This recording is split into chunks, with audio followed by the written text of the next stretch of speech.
Welcome back to Ace Attorney Apollo Justice. Got my controller. Last time we finished up episode 3, I believe. And so we'll be starting with episode 4. Is this on here right? Yeah, looks good. Alright, just kind of open up the game.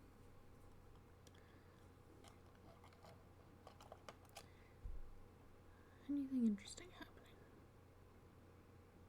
I'm reading a new manga I found. I don't think it's new. I think it ended already, but you know.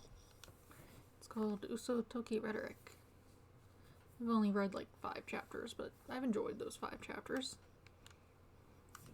Come on. Notice my controller. Do I have to unplug it, plug it back in? Maybe. Look at it. There we go.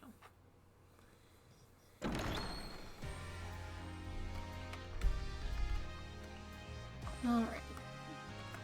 That's good. Oh, that's good.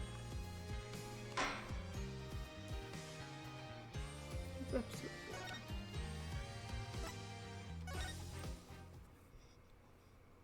Episode 4, Turnabout Succession.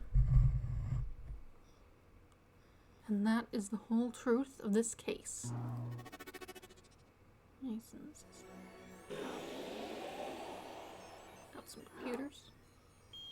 Heart rate monitor.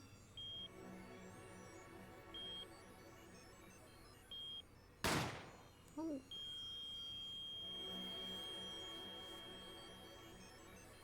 In order to understand it myself, I had to know the story of these last 7 long years.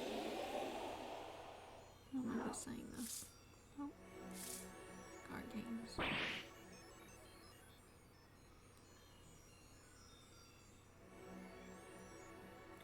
Nothing happens by chance.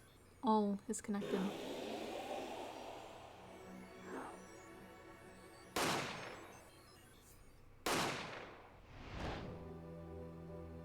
Alright.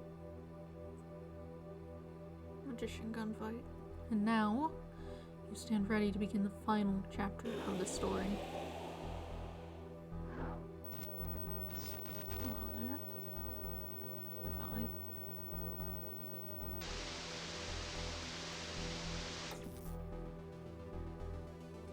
Will the defendant be found guilty or innocent?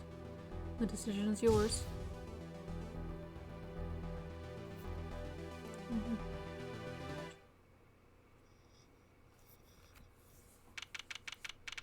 Interesting. October 7th, 10:37 a.m. Write Anything Agency.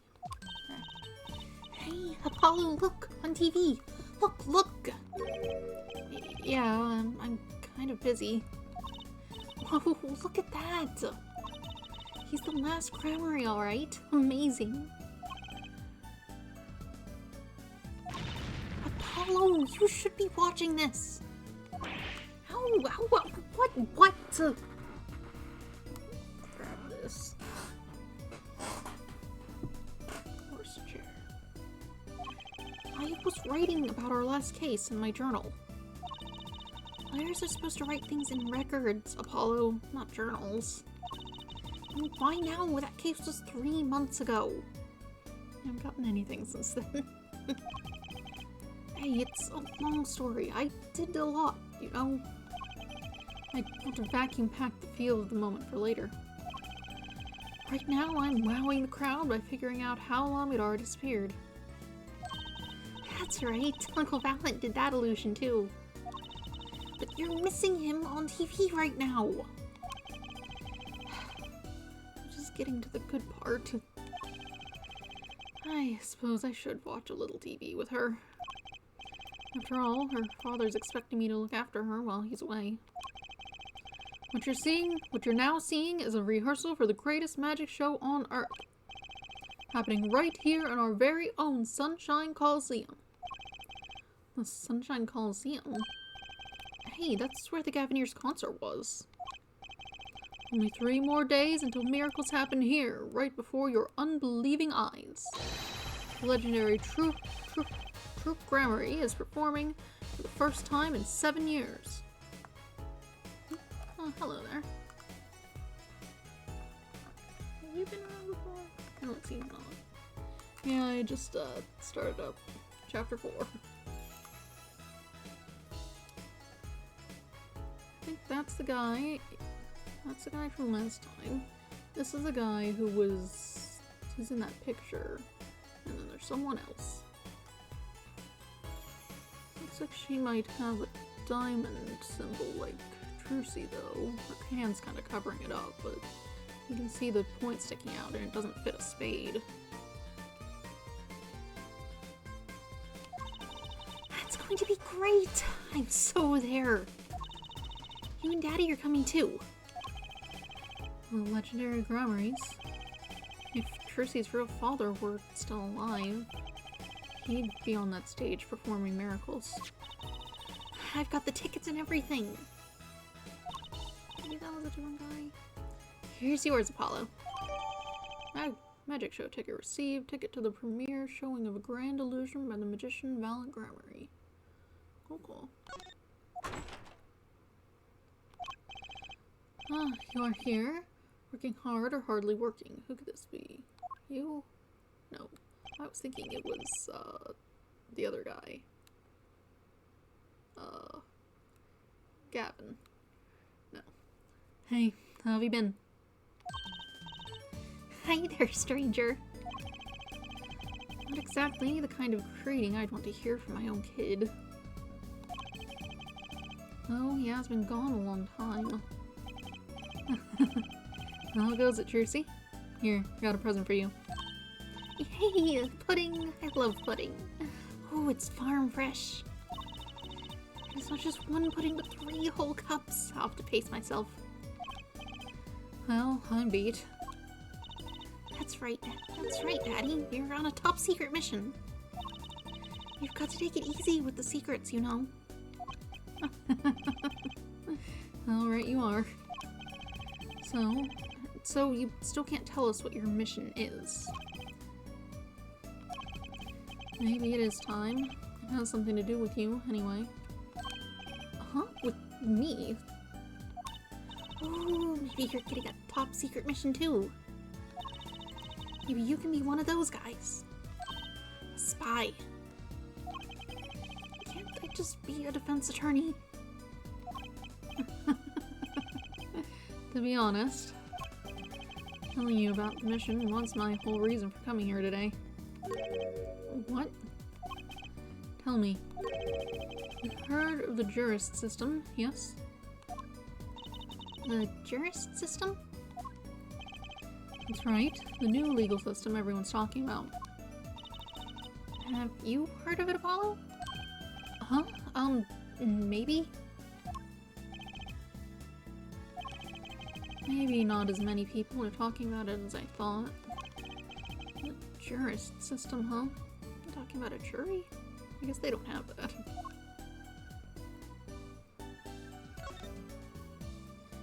Well, let's hear about it. So, Daddy, what's this jurist system thing? Well, Trucy, do you know what a jury is? I've heard of it. Isn't that those people who sit in court in those old courtroom dramas? The ones who get to decide if a guy's innocent or guilty? Do you know, Apollo? Only from TV. It's 12 people chosen from the community, right? Well, they're thinking about reviving that system. They're calling the new system the jurist system. No more doing whatever you like, Your Honor. Not quite that harsh. The jurists cooperate with the judge. They help analyze the case from different angles. And there will be only 6 of them under the current proposal, right? Wow, you know your stuff, Apollo. I mean, that's kind of his job. Their findings directly affect the verdict. Hopefully, people will start taking the courts a little more seriously now. I feel like I'm on some kind of educational TV show. Is the case, the trial for this case going to use that then? We got a been 6 people who are probably going to be individual if that's only that many. Starring Dr. Wright. Dr. Wright, his assistant Trucy, and mascot Apollo. The perfect team. Mascot? Hey!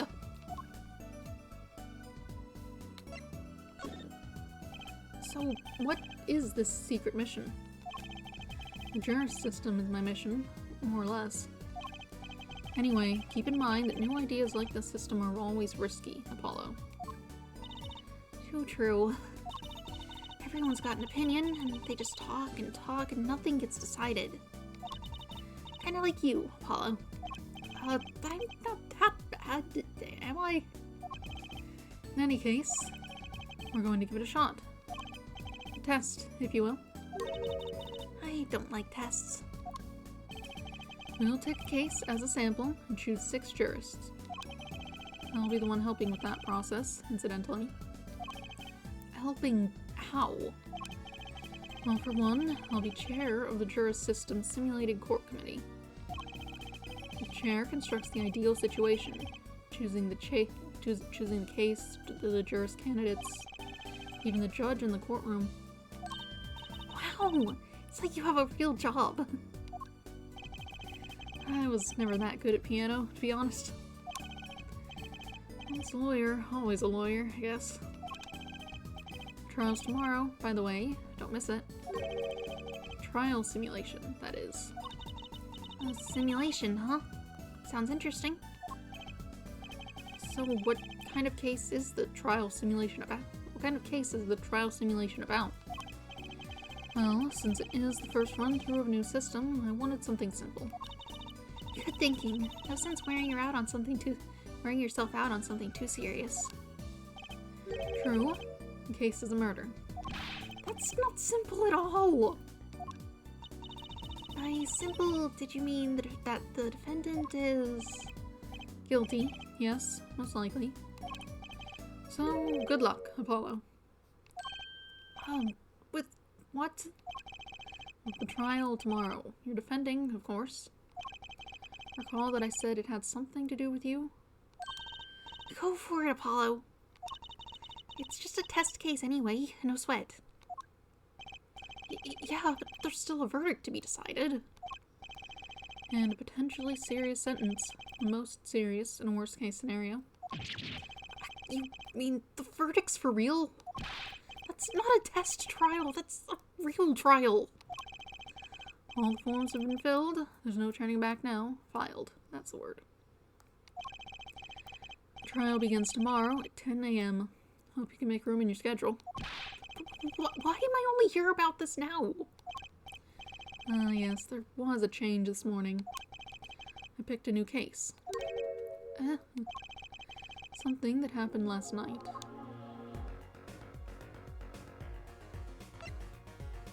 I suppose we'll talk about that with you effective. Alright, so what case are you going to use? You really want to know, don't you? Of course I do! I mean, I'm going to be defending, aren't I? If all goes well, then yes. Of course, this is just a test. We wanted everyone to start without preconceptions. A blank slate, as it were. There's a difference between having a blank slate and just being totally clueless. Whose dumb idea was that anyway? Well, mine. Committee chair, remember? Oh. Well, if you want to know that badly, I suppose I could give you permission to examine the scene of the crime. Good, that's better. But you can't talk to anyone involved with the case. What then? How am I supposed to defend? You let me worry about the details there. Remember, I'm in charge of this trial. All of it. But you don't want it to backfire, do you? Apollo, if I am in charge of the whole trial, that means the entire affair is my responsibility, for good or for bad. Just do what you can. And don't worry, I know what I'm doing. All right. I'd recommend going down to the detention center. Your client's waiting for you. You can ask about the scene there. You just said I couldn't talk to anyone involved. Oh, you can talk to your client. If you can get her to talk. Well, time's a-wasting. Well, let's talk about a magician. Hey, Apollo, I know you're all excited about that secret mission. But what about this? The Trope Gramarye Grand Magic Show. Huh? Oh, right, the card tricks. They're not card tricks. They're grand illusions, miracles, the apocalypse, heaven and earth will be... So what? That's 3 whole days from now. It's at the Sunshine Coliseum. Let's go today. We can say hi to Uncle Valent. Have fun. What? I can't go by myself. You know I'm not very outgoing. Right. Why not go with her? But what about the secret mission? Oh, don't worry about that. You'll hear all about tomorrow, regardless. I don't trust that smile. He knows something he's not telling me. Yippee! Now you can take me to the Coliseum. I suppose it wouldn't kill me to pop over there. Oh, Gramarye. That reminds me. What's this, Daddy? Isn't that silk hat the Gramarye seal? Consider a birthday present, Jersey. Thanks, it's great. But today isn't my birthday? Good point. What day is it today, Apollo? Huh? Today? I think it's Recycle Your Plastics Day. And it's a Recycle Your Plastics present. Yippee! So it's plastic. I've given up trying to understand them. It's much easier that way. So what is it? Can I open it, Daddy? No. Huh? You'll need that envelope someday. Someday soon. Don't open it until then. Well, why didn't you just hold on to it until then? Because that would be the logical thing to do. Gramarye envelope obtained. Obtained from Mr. Wright. Do not open until the time is right. Envelope about the Gramaryes, huh?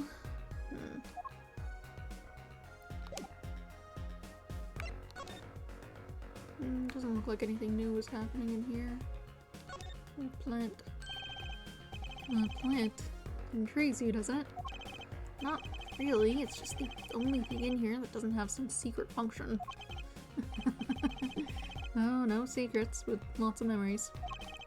And a name too. Wanna hear it? Not really. His name is Charlie, if you were curious. Really, I wasn't. Guess I got new dialogue on him, but... Yeah, this guy. That magician in the photo, is that your... My real daddy, yep. Zach Gramarye. He disappeared when I was little. I hung that up there so that I wouldn't forget what he looked like. I see. She's smiling, but I bet that smile doesn't go very deep. Smiles will set off. Well, I guess I can look at the objects I have.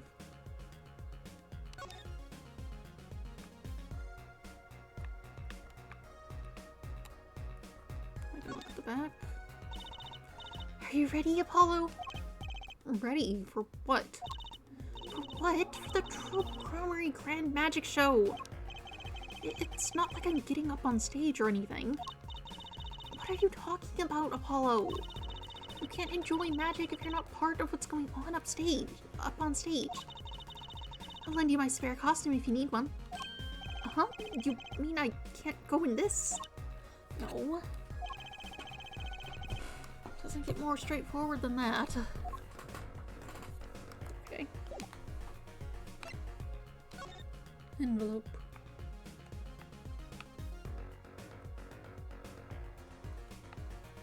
Some kind of signature. Oh, looky here. Handwritten signature. It says I can't read it. That seems odd to me. I mean, isn't a signature intended to show ownership? What's the use if no one can read it? Isn't it enough if you can read your own? Oh, I never thought of it that way.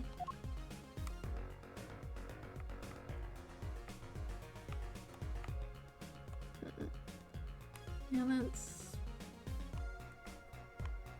Maybe it's... Oh well. Suppose we'll go see who the defendant is. October 7th, Detention Center, Visitor's Room. Why is your head hanging off of there?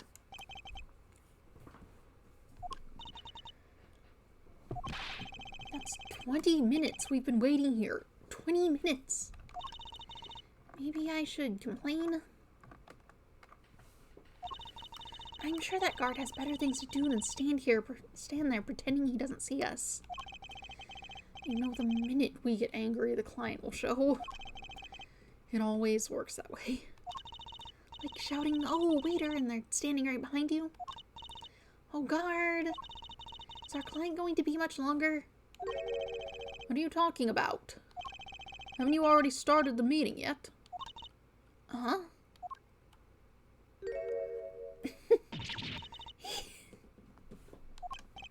Where'd you come from? Where are you hiding? Well, anyway, please have a seat.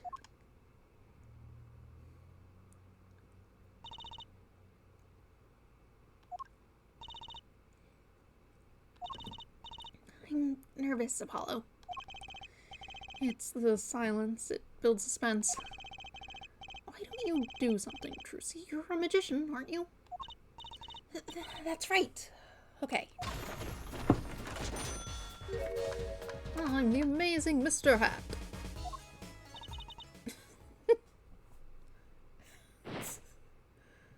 Oh, goodbye. She passed out! This magic underwear might have been a better bet. That's magic panties, Apollo. Oh, you're back up. Hi. Hi. Well, I'm your defense. I really think it has to be fate, you know? And by fate, I mean destiny. Did you know I'm good with astrology? Tell me, what's your sign? I can tell you mine if you'd like, Apollo. No, never mind. I just got carried away there. I seem destined to get difficult clients, it seems. So what's your name? Oh, right, I'm supposed to introduce myself first. I'm Apollo Justice. And I'm Trucy Wright. I know. This is getting nowhere fast. Hey, I know. Maybe you can tell us what happened? I'm your defense attorney, after all. Anything out of the ordinary happened lately? Well, the other day this tourist from out of town stopped to ask me directions. Later, Trucy. I feel like I need to ask directions myself here. Well, that was fruitless. I think I understand despair a little better now. You did good, Apollo. What's that? Some sort of hand bottle? Look, she's doing her nails. What? Are nails more important than defense? Is that it? Let's go, Trucy. Excuse me? Could you read this? Sure. I feel like a teenager on a first date. This is a love letter we passed from desk to desk at school. Stop looking so wistful and read it, Apollo. It's a business card with a name and address. The name is Vera Micham. The address is for Drew Studio. Vera's card added to the court record. Defendant's business card. The address for Drew Studio is on the front. Cool. And you're giving me this card because...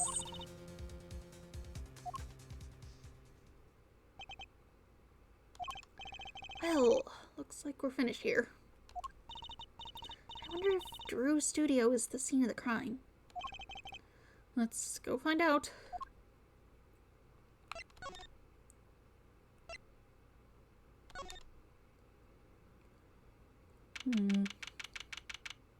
Got some nice paintings. October 7th, Drew Studio. Wow, this looks like a studio. It's like life imitating art, or maybe it's the other way around. But the tape on the ground there, it's a bit jarring. Yeah, looks like we found our crime scene. Oh, look at all those paintings. Hey, don't touch those. It's okay, I'm just looking. Alright. Pufferfish. Some sort of Momotaro thing. Oh, Apollo, look at this one. Looks half finished. You can still see the rough sketch underneath. That's odd. The rough part doesn't look like the rest of the painting at all. Yeah, good point. That is odd.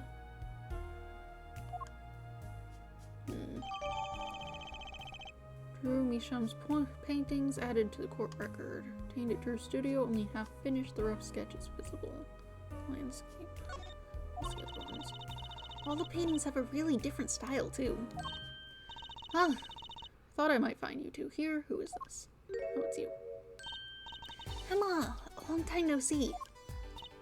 Oh? Seems like I run into you far too often. I'll bet I know why you're here, too. You know about the trial simulation tomorrow? I've heard about it, sure. So Mr. Wright chose you, huh? We don't even know what the case is about. Well, he was killed. The artist who owns the studio, that is.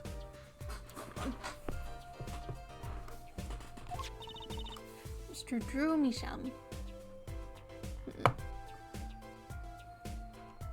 Paint on the hair looks weird. Misham. And his daughter was put under arrest.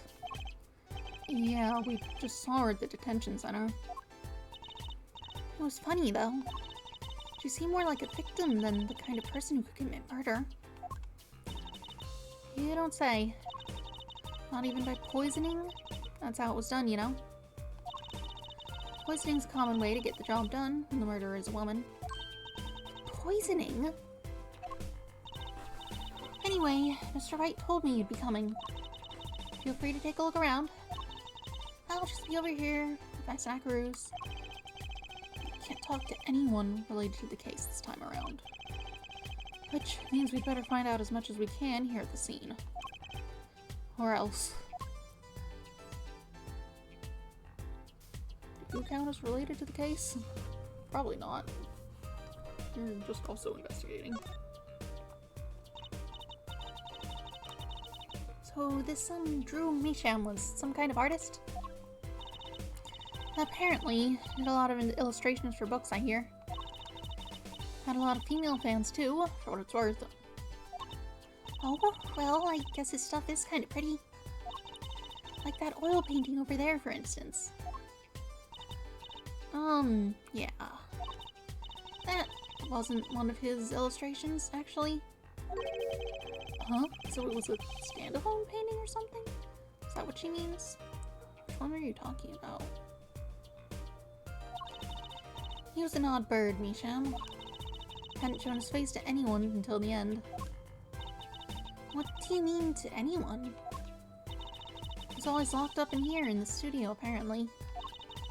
His only connection to the outside world is through letters he put in that letterbox over there. Letters? Do people still write letters? What do you mean, Apollo? I mean, when was the last time you wrote a real letter? Don't most people use email and stuff these days? Well, Mr. Measham couldn't stand technology, it seems. He did everything by mail. Maybe he thought that way was more artistic, you know?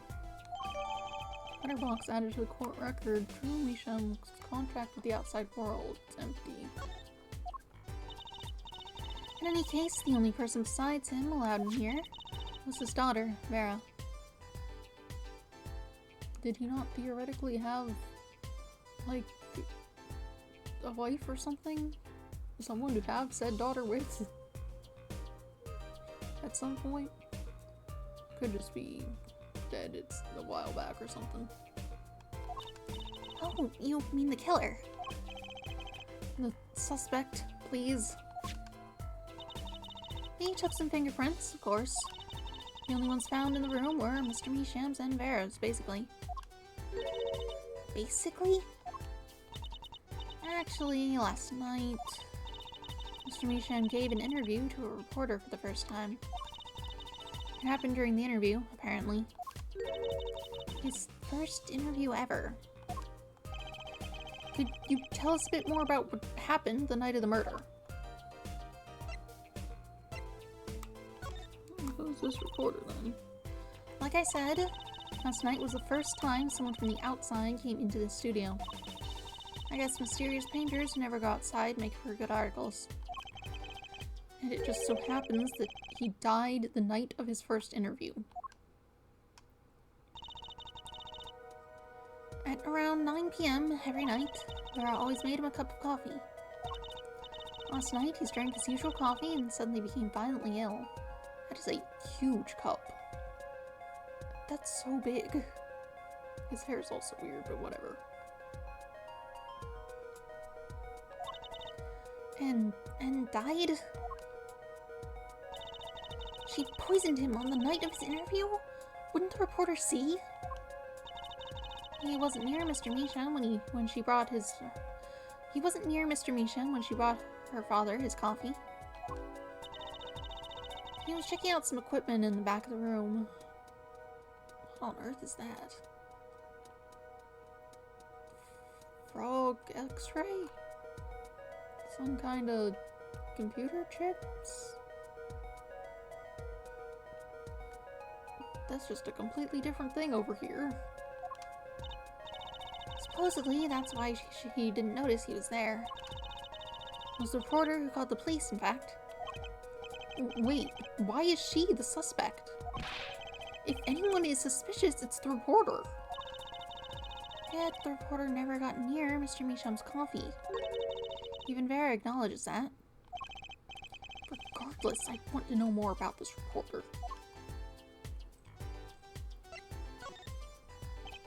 So, this woman, Vera, she's Mr. Measham's daughter, right? Yep, a real sickly girl, ever since she was little. Hardly ever went outside. She did kind of give off a withdrawn sort of aura. She was homeschooled by her father, apparently. It was quite a scene when they took her to the detention center. She was screaming about how she'd die if they took her outside. That does sound like a scene. In the end, she agreed to leave if she was allowed her good luck charm for company. Her good luck charm? Apparently, she has this charm that magically gives her the courage to go outside. Why can't I ever get a normal client? But why would a shut-in daughter kill her own dad? Don't look at me. So, about the poison, it was found to be in his coffee, right? No, not precisely. Not precisely? What does that mean? It means see for yourself, I think. Well, let's look around. First off is the coffee, I suppose. Ah, that's the victim's coffee mug.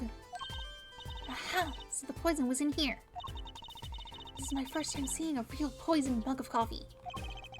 I would hope so. Poisoned coffee? Not exactly, actually. What do you mean? No traces of poison were found in the coffee. What? You'll have to figure out the rest yourself. I'm officially not on your side, after all. Coffee mug added to the court record. The victim's last cup of coffee. The side of the cup reads Misham. Okay, and here's a little teacup. Imagine this coffee cup was for guests to use. Guests? Did the police already analyze this cup too? Not a trace of poison was found on that cup. So the killer was after Drew Misham alone.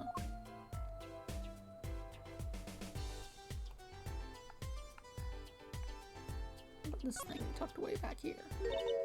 Hey! There's a painting hidden back here. Hey, you're right. What if it's embarrassing somehow and he didn't want anyone to see it? You certainly seem pleased by the possibility. Let's take a look. Huh? It's so normal. Okay, this is like that other one. That's hardly something to get mad about. Huh? What is it, Apollo? Well, doesn't this painting look like... Never mind. Don't never mind. I'd better get a professional opinion on this. Hidden painting added to court record. Notable for the large plum in the foreground. Is it not a peach? Is it not supposed to be the Momotaro thing that I haven't actually read, but I've heard enough about to recognize the concept? We have a door. Here's the box. That letterbox looks funny sitting inside a room like this. Let's take a look. Empty. The other half of that letterbox is actually connected to the outside of the studio. Mr. Misham would put his letters in there, and the postman took them away. Impressive that someone still writes letters in this day and age. Or wrote, rather. Paintings. I wouldn't mind taking a closer look at those paintings. Just love oils, you know, how they're so thick. Is that the word? Let's have it here.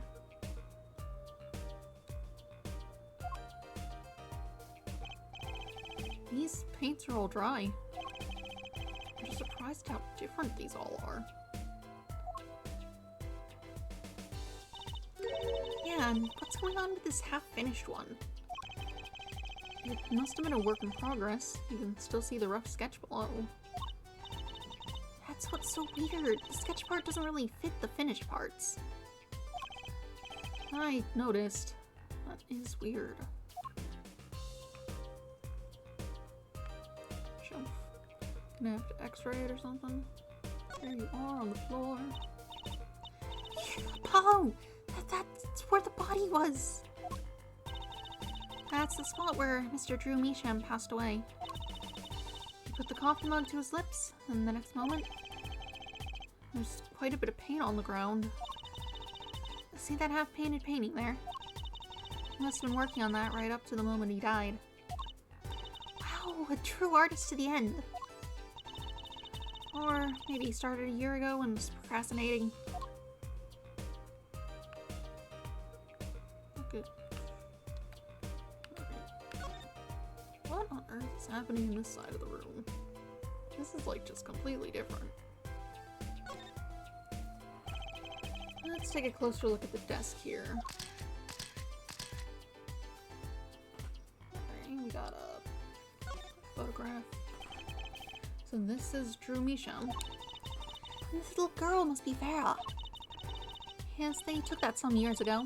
They look close. Happy little family. Until you arrested his daughter. Look, I was personally against that, okay? She just didn't seem very suspicious, scientifically speaking. Uh-huh. Right. Lamp pointing. Something about the way that figure is posed. I've seen that pose before. It's you, Apollo. See? You're making one of your flamboyant gestures.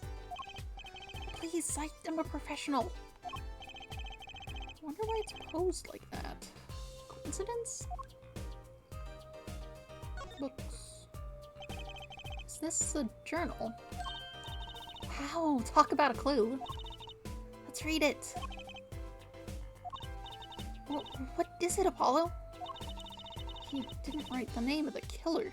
He didn't write the name of the killer, did he? It's new. He didn't write a single line. Ah, you had me going for a while there. Feather pen. Hey, Apollo, what's this feather thingy? Isn't that a pen? Like an old-fashioned quill pen? But it doesn't have a pointy end. That was most likely for sweeping detritus off the desk. Wow, you sure know a lot, Emma. Bold and scientific. That's my motto. Actually, what about that was bold or scientific? Some sort of letter in the drawer?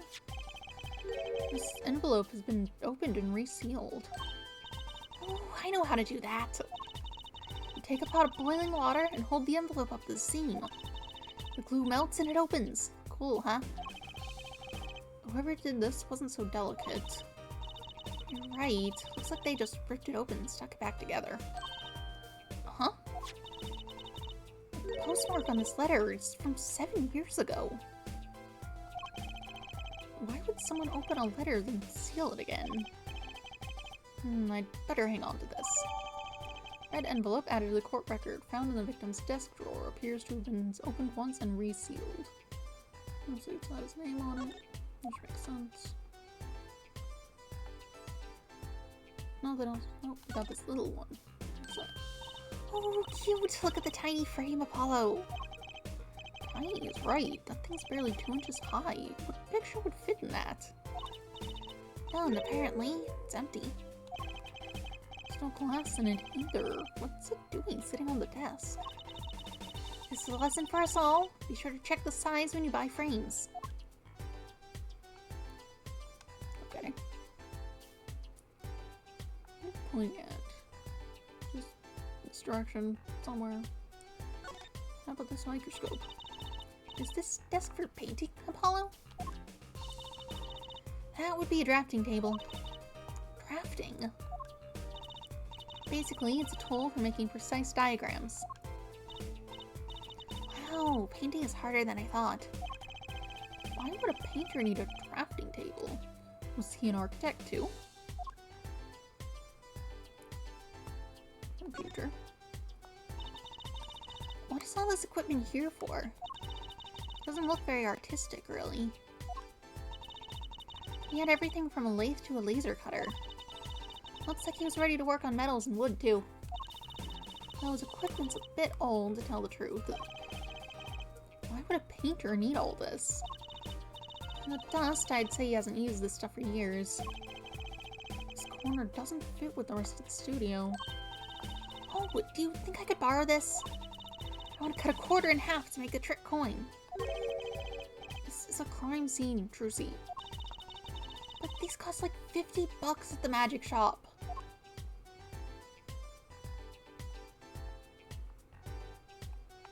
Just the whole thing? Okay. Got some paints. Look at all these paints, Apollo. There's so many. He's got like 20 kinds of red. We could repaint your suit, Apollo. How about this shade of green? That'll be enough of that, thanks.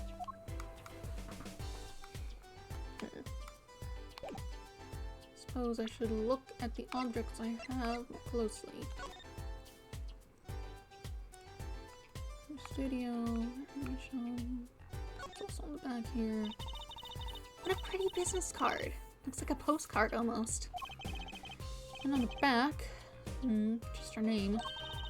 It seems odd to me. Huh? What does? Why write your name on the front and back of the card? Why not use the space in the back for a self-portrait or a caricature? And people will remember what you look like, too. That's not a bad idea, actually. Here, give me one of your cards, Apollo. She's drawing something. Hey, my hair's not that spiky! Okay,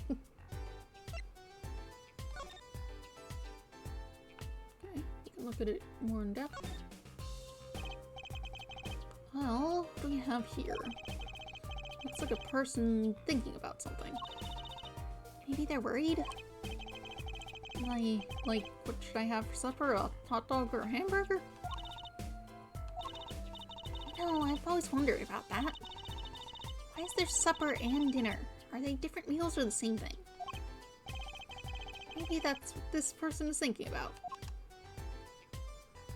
Nothing on the back.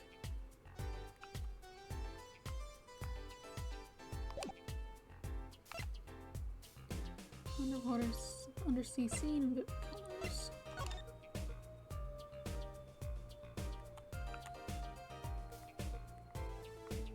That's just the stuff that's already on it. Is that a pufferfish? Apollo, that's clearly a porcupine fish. They're not the same thing. You know what gets me? They got all these needles, right? But what's protecting that soft spot on the lower belly there? Nothing. Must remember to keep Trucy away from small round fish.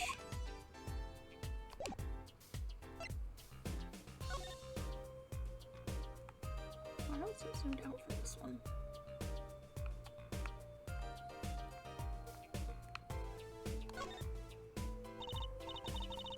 Oh, look at this painting. You can see the rough sketch. Looks like it was only half completed. Huh? That's funny. Do the rough sketch and the finished painting look totally different to you, too? They do, actually. What's that all about?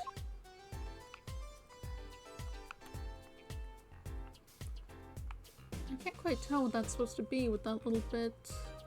Looks like there's some sort of thing going that way? A table? A building? Who knows? Not really much else to mark off of there. True Misham's contact with the outside world, it's empty. Well, it's just a picture. Okay, cool. The victim's last cup of coffee, the sign of the cup reads Misham. Why is it blue there? Interesting way to write it. Alright, what is this? Hey, look there! That stain doesn't look so healthy, Apollo.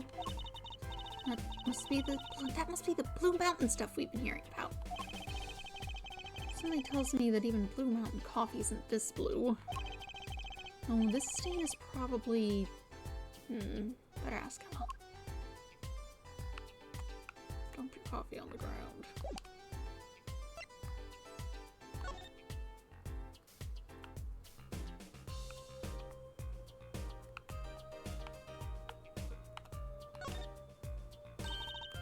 Hey, Apollo, this painting! I know it!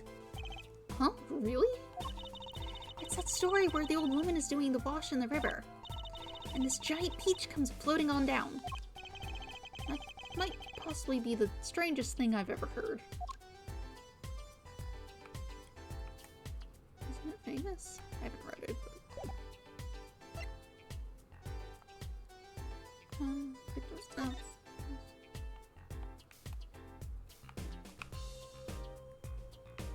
Yeah.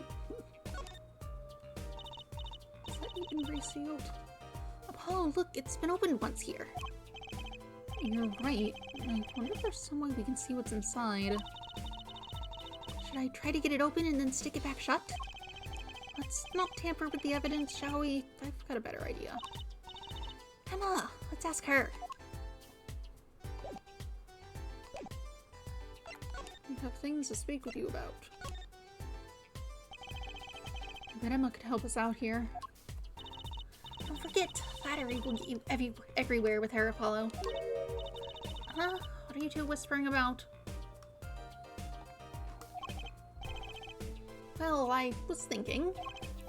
I mean, what is it we always do when we run into you at a crime scene? What is it we always do scientifically? You know me too well. Okay. Okay, meaning we can get scientific now? Oh, I suppose, just this once. Bring me anything you find suspicious and we'll check it out. Okay, I gotta present it, yes.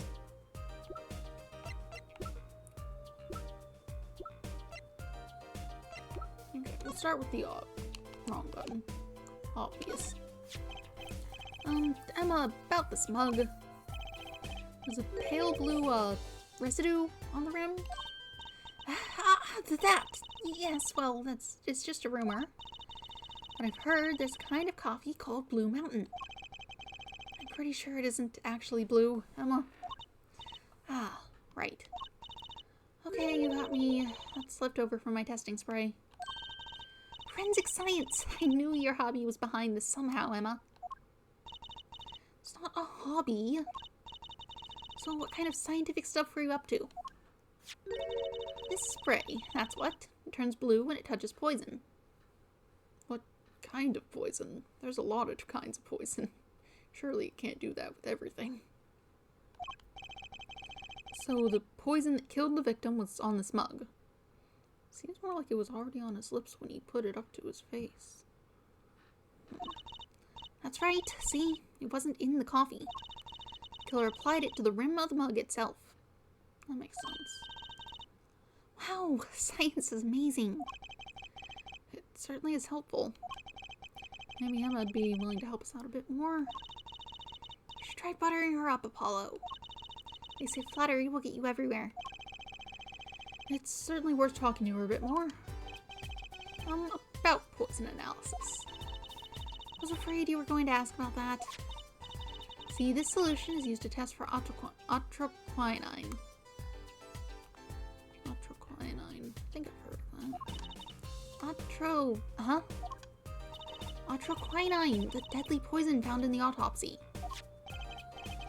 Uh-oh, I know that spark in her eyes. She's getting excited. Best tread lightly. It's one of the most virulent poisons, but is absorbed into the body astonishingly slowly. It takes at least 15 minutes from the time of ingestion for adverse effects to show. So then if he put the mug to his mouth and then immediately passed out, that means it wasn't there. Oh, and guess what? Recent research has shown. That's fine, really. You don't need to know all the gory details. I'd like to know more details. These are helpful. This is helpful information, Apollo. Pay attention. I think I get it. You just spray this stuff on something you want to test, right? Precisely. You can find even the slightest trace of poison with this. I want to try too, Emma. Pretty please.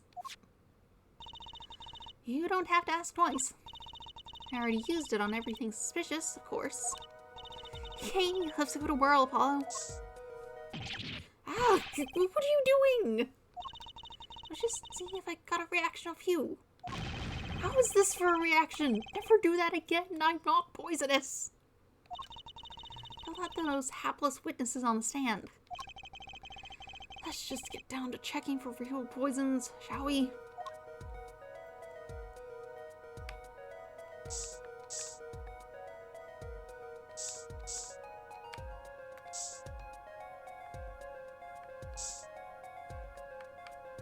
I'm sure it wants me to spray the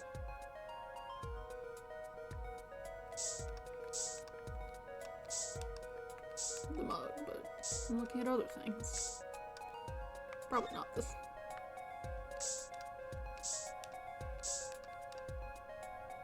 Oh, you don't care if I spray the mug?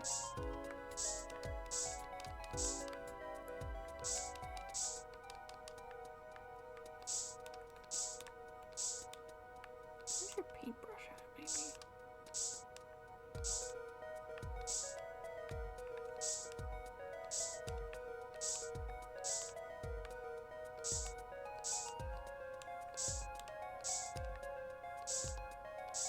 Am I supposed to find something? Or is it fine if I don't? I'm not really seeing anything.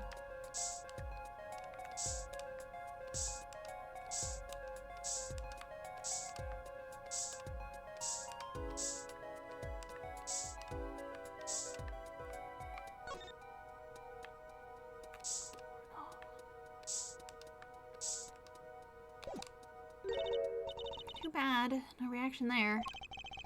I'm sure Emma checked out all the likely spots. Wait a second. What is it, Apollo? Did you spray that little desk over there? I don't think so. The spray probably can't reach that far, you know. Let's check it out, just to be sure. I was literally spraying the desk, whatever.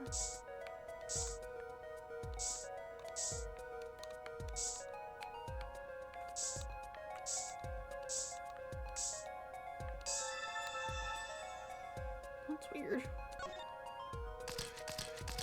Why would it be there? A reaction, Apollo. Where? The inside of that cute little frame. Look. Well, would you look at that? Nice going, Druzy. I'm known to work magic. Never mind that I was the one who found it. Tiny frame added to court record. Frame measuring 2 inches by 2 inches bears traces of deadly poison atroquinine. Atroquinine. That's very odd. Why would the inside of that frame have poison on it? Looks like we found the only other place that was poisoned in any case.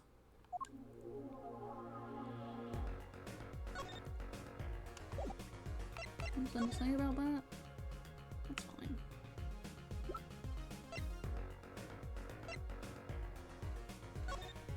Alright, I need you. Emma, about this. Oh, that. Yes, why, that's a bright red envelope. She sure is jumpy. Did you open this? Someone opened this, didn't they? My lips are sealed. Your lips are sealed? That's a first. You mean you know what's inside the envelope? Sure, I read it after all. Ah, you mean you were the one who ripped this open? Please, I would have steamed it open. But she did sneak a peek at it, apparently. Know that I have a powerful weapon on my side. Weapon? Yes, the use of tools. Highly specialized tools for information gathering. Tools I wouldn't mind getting my hands on. You should try flattering her, Apollo. They say a little praise can open big doors. Never heard that one, but it's good advice. Let's try talking to her some more. About that envelope we found. I was wondering if you could help us out with that tool you were mentioning? You want to know about my tool, do you? It's called an X-ray analyzer. X-ray, like the X-rays you get at the dentist? That's right. At least that's what I call it. Huh? It has a real name, but it's much more complicated. The X-ray spectralization. Something. How am I supposed to remember all that? So basically it lets you see inside things, like envelopes? That's right. You're sharp, Druzy. But it's a bit more complicated than that, in practice, of course. Actually, to tell the truth, I'm not really sure how it works scientifically. Can I try it out, Emma? Please? Oh, I suppose. Of course, I've already checked out everything suspicious myself. Alright, let's give it a spin, Apollo. What are you doing? I'll just see if I can see through your hair, but it's like lead. Don't point that thing at me anymore, it might all fall out. Then I wouldn't need an X-ray machine to see through it. Let's just get down to business, shall we? Right, let's test on a sample first. Just so happens that I have a lottery ticket here.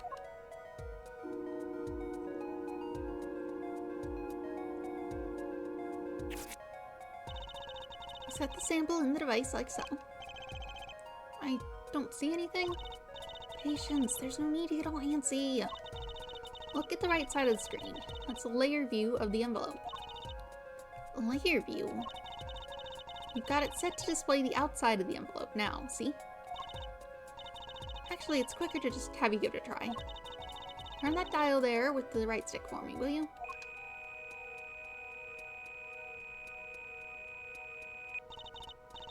That's right. That's how you choose what depth you want to scan. Hey, I got something.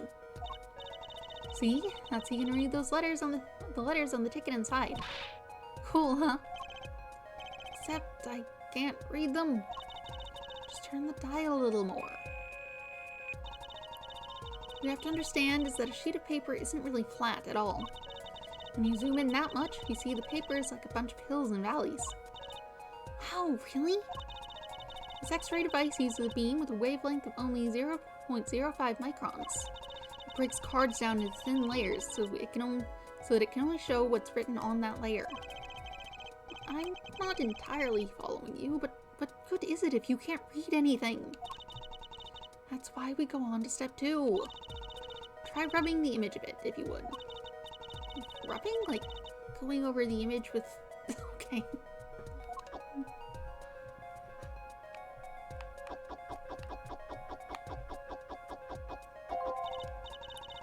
There, that fixes the image on the screen. Now, turn the dial again, just a little. Good, now you can rub this image to fix it too. Hey, I get it. We just keep doing this until we've got the whole thing. Exactly, not bad. Neat, let's do some more. Try again, I think it says.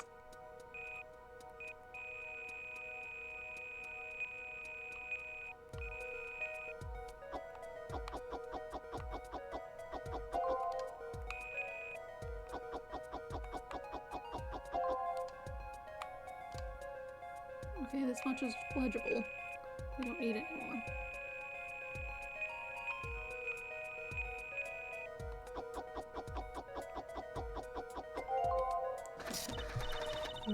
Okay, let's print this one out. Yeah, but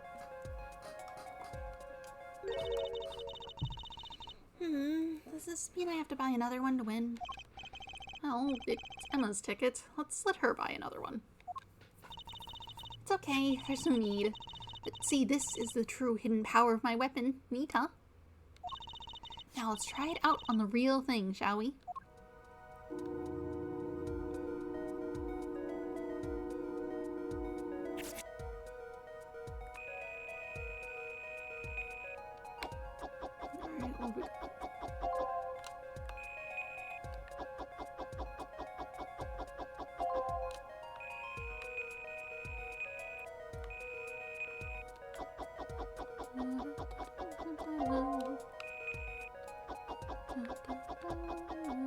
Alright, well, Misham, I've deposited the $100,000 in the designated account. Please send a receipt once you confirm the transfer. Interesting. Okay, let's print this one out. Yeah, I just read that. Someone deposited $100,000 into Mr. Mishan's account? His paintings must be really valuable. There's another page in there. Care to take a look? You bet I do! If you're going to read someone's mail, you might as well read it all. Here goes with the second page, then. Reading people's mail is illegal. I don't know if it counts if they're already dead and you need it for solving crimes.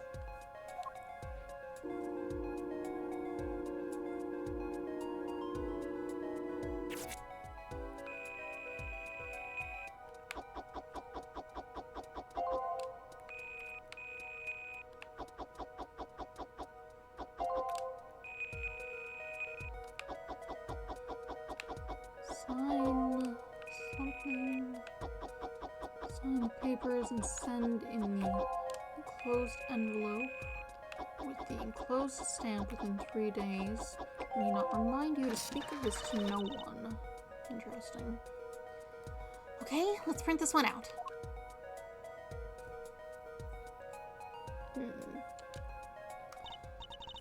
So it was a letter about payments for one of his paintings.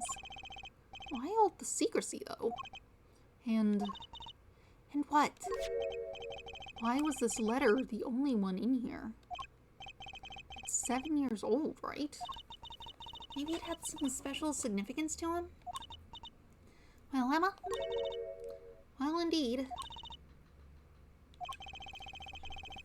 She knows something she's not telling us. Looks like she's keeping mum about it. Red envelope updated in the court record. It contains 2 sheets of writing paper. Presumably if I go to investigate, it'll let me read them again. So, Emma, I was wondering, what's the story about this reporter that came here for the story the night of the crime? I wanted to use the x-ray on the unfinished painting. Let me do that. I'm afraid I can't tell you because he's going to be a witness tomorrow, I hear. I thought so. I'll never forget that face. But what is his name? Oh, right. Brushel. Spark Brushel, freelance journalist. Brushel. He's after a scoop to sell to the papers. So a reporter comes in for an interview with a painter. His first interview ever, and that night he's killed. Seem strange to you? Really strange. It does raise a few questions. I'd like to speak with this reporter, if I could. Well, I hear he's on the beat today, too. He said something about covering a magician. Magician? Oh, if it's not Trucy, that leaves only one other person. There's definitely other magicians, but sure. It wasn't Valent Grammary by any chance, was it? Yeah, something like that. He's got some big show lined up here. So he's out interviewing Valent Grammary. Looks like I'll be heading out to that Coliseum again sooner than I thought. We were already planning to go there, but... Here, I'll give you that reporter's card if you want. Brushel's card added to the court record. This business card reads Spark Brushel, freelance journalist. I thought you weren't supposed to go talk to anyone involved with the crime. Also, can we use your x-ray machine on this painting, please? Emma, about this painting... Oh, that? Quite good, isn't it? That's not what I wanted to ask you about. You want to examine it? Is that it? I'd be happy to let you if you had a good reason. But without that, sorry. I guess she wants us to do a little footwork on our own first. Alright, fair enough. Is there anything else I wanted to show you? Thoughts on this? I was wondering if you could take a look at this. Look, I'm a detective. A detective. You can't just ask me any old thing and expect an answer, okay? I think you need to be a little more focused in your inquiries. Scientific, even. Somehow I knew she'd get around to science. Right, let's like look at this. Freelance journalist Spark Brushel. Top dollar for information. I guess you gotta have a good business card if you work freelance. Really? What's this? A camera lens finder? Aperture? Do reporters take photos too? I guess if he's freelance, he'd have to. Maybe you should try being a prosecutor and a defense attorney. You'd always win. I don't have to become a rock star too while I'm at it.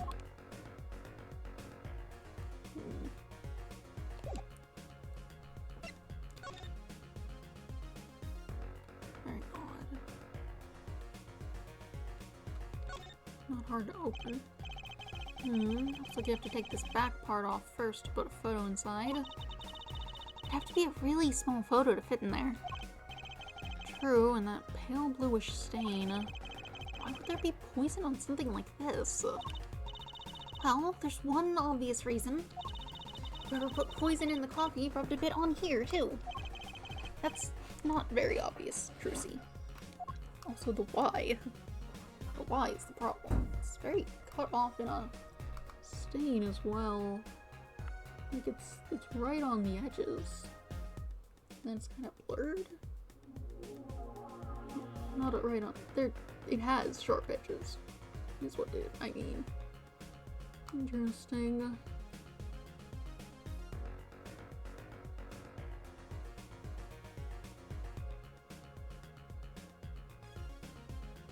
Inches. That's about. With that, maybe it could be the size of one of those photos you put in a locket. I'm not sure if those are usually square. I think they're cut to the shape of the thing, but whatever. Alright. Let's check out the Coliseum then. October 7th, Sunshine Coliseum. Oh, this is it, Apollo! The place where magic and dreams converge. Just a while ago, it was the place where murder and nightmares converged. Let's go say hi to Uncle Valent. What about the case?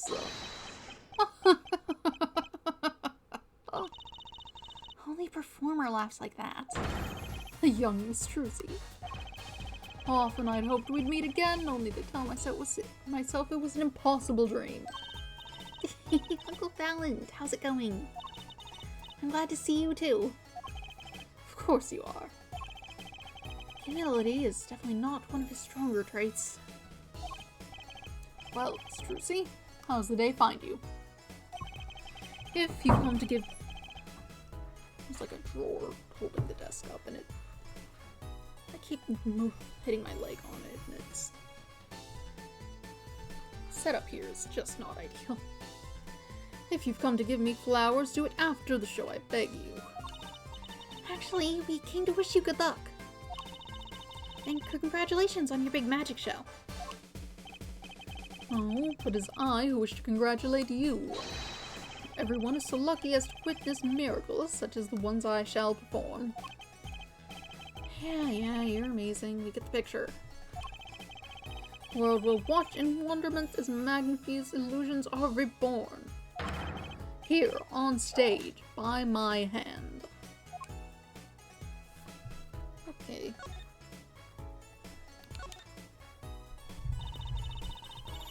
That's still up, right? Yeah. I don't know. Everyone's talking about the big magic show. Is it true that the Gromery Miracle is back after a 7-year absence? Miss Trucy, I must apologize. This show and this honor should have been his. Hattie. My co-magician in training, Zach Gromery. That terrible thing hadn't. It's okay. My father was a great magician, Trucy.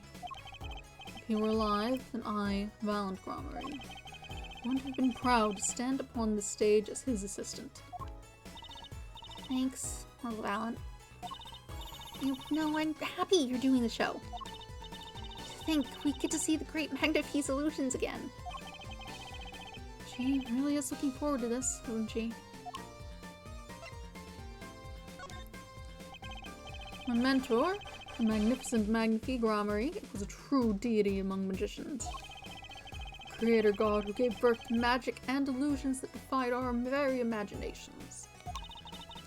I was so little when I last saw one, but I still remember his shows. He did wheelies in a sports car through the air above the audience, and then sped off to outer space faster than the speed of sound. I'm guessing that memory was a bit embellished. For 7 long years, the world has been waiting for a miracle to match his. As heir to the Gromery Troupe's secrets, it falls to me to provide them. It is my God-given destiny. Yes, you, nameless face who speaks for the nameless masses, how can I help you? If the world was waiting, why did you hold off for 7 long years?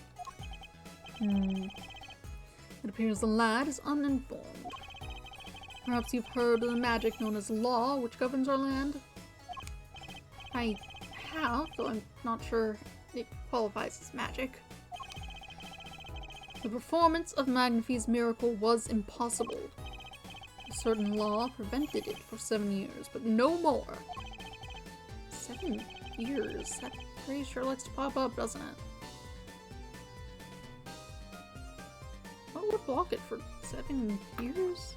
A law that just says don't do whatever was involved that recently got rescinded or something? It wouldn't be some sort of copyright on the trick. That's a very short time for that.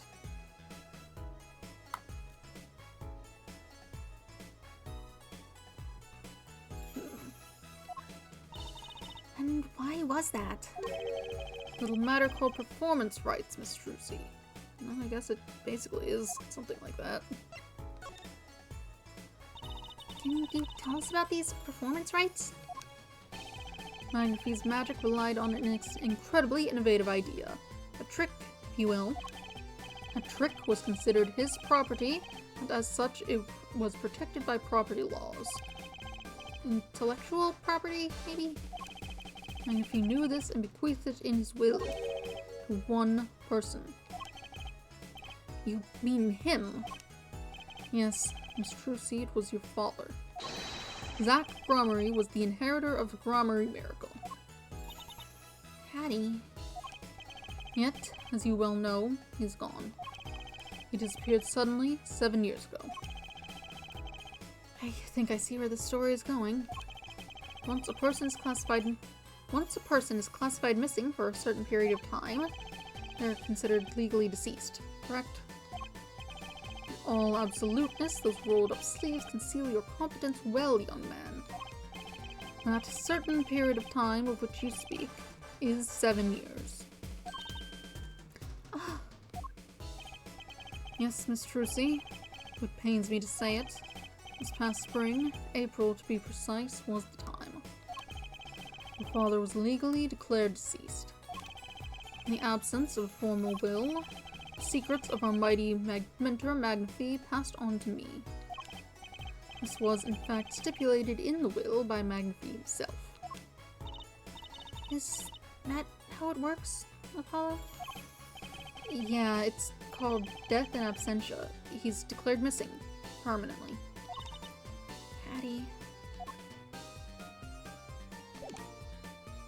Okay. Do have thoughts on things.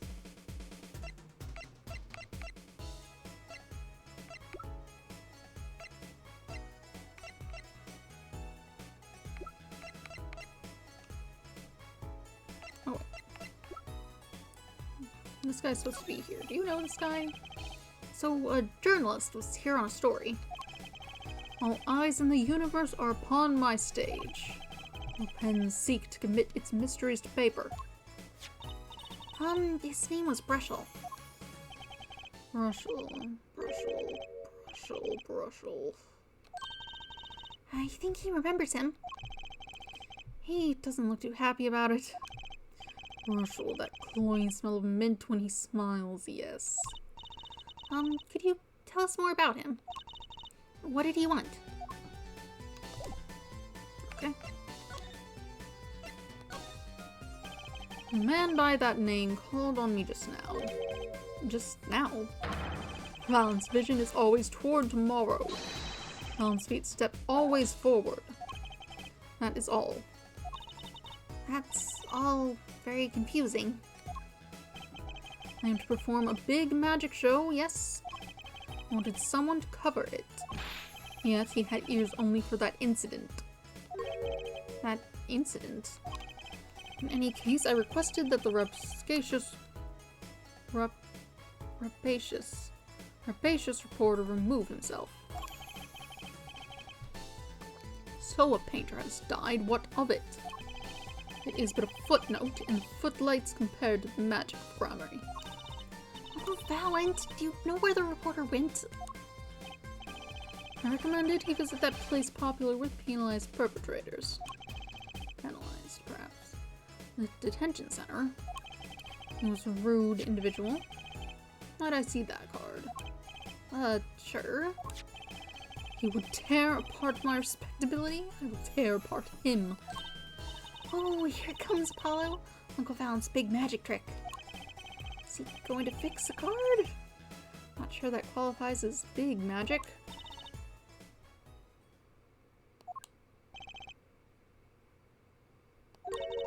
What happened to the big magic? Is it not more miraculous for it to stay ripped? He must have really not liked that journalist. Could have at least tried some pyrotechnics or something. That would have been fun.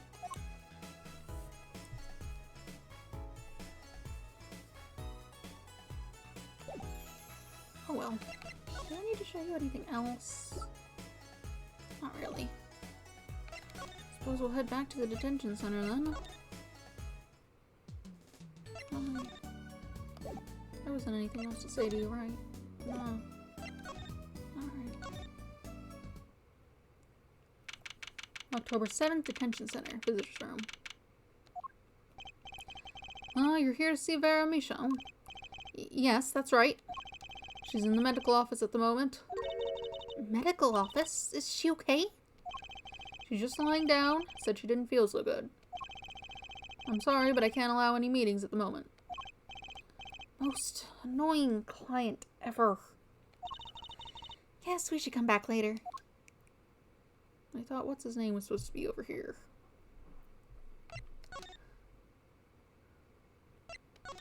Maybe I needed to show him more things.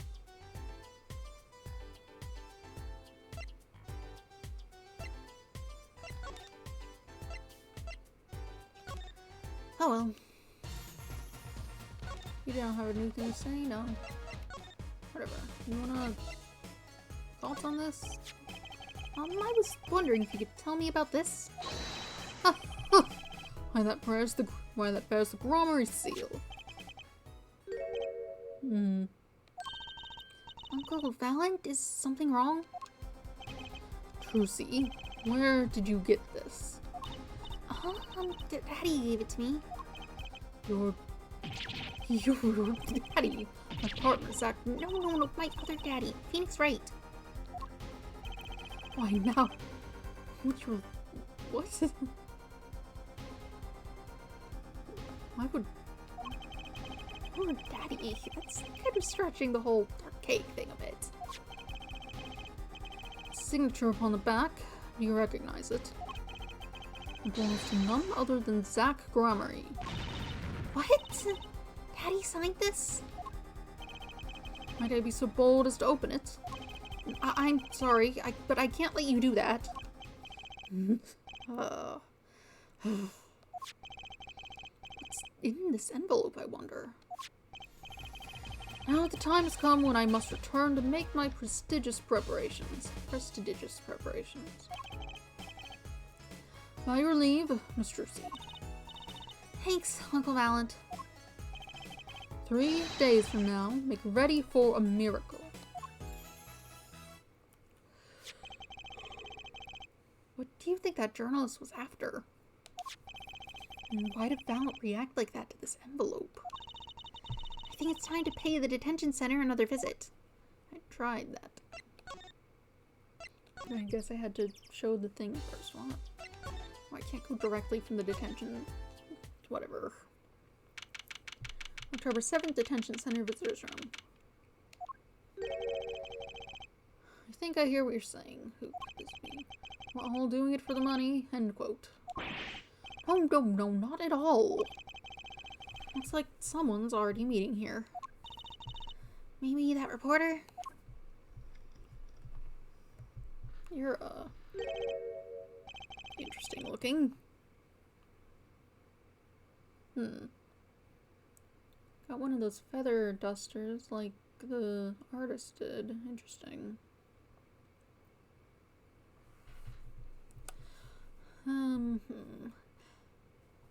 Hey there, how you doing? Who might you be?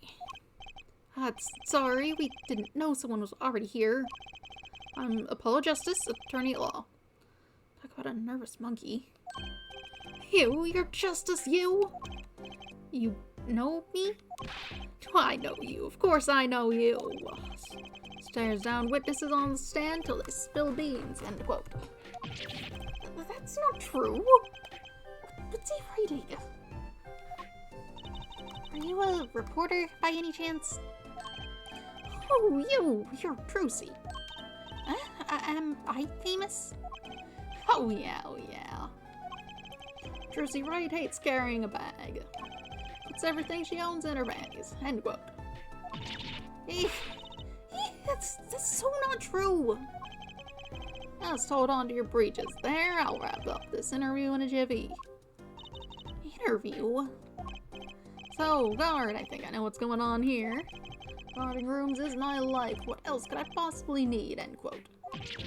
No, how many times do I have to tell you this? Look, I've got work to do. You deal with him. Did you come here to interview the guard?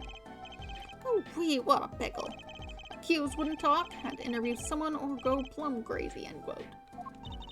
Oh. I should have guessed. And no, I don't blame you for hiding. Where are my manners? Name's Rushel, Spark Rushel. I'm not picky. Journalist just closes his eyes, writes, end quote. What's with that nauseatingly strong mint smell every time he grins? Until you've been interviewed by me, you don't know what thrilling is. Wild romp through the crossroads of mayhem, madness, end quote. I can see that. He's writing something again. I don't think that kind of pen is good for writing on your skin. You're gonna tear it up. Like a ballpoint's one thing, but... Well, if he's a reporter, maybe he knows something.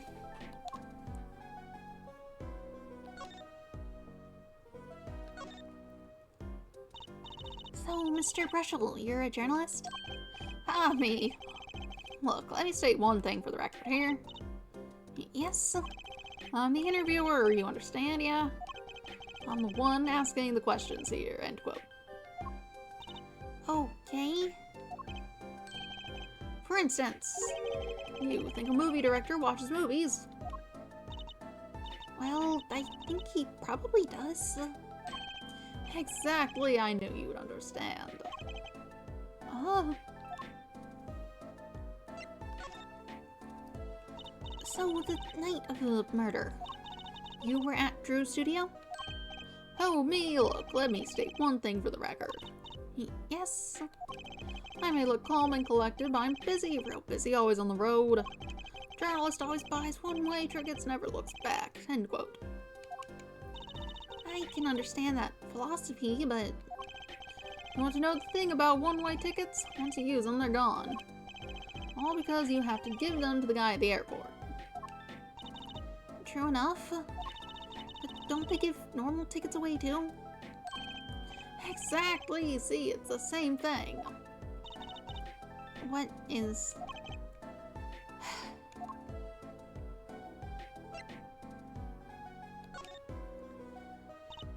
So you went to do a story on Drew Measham? And he'd never had a story done about him before. That's right, look, let me state one thing for the record here. What?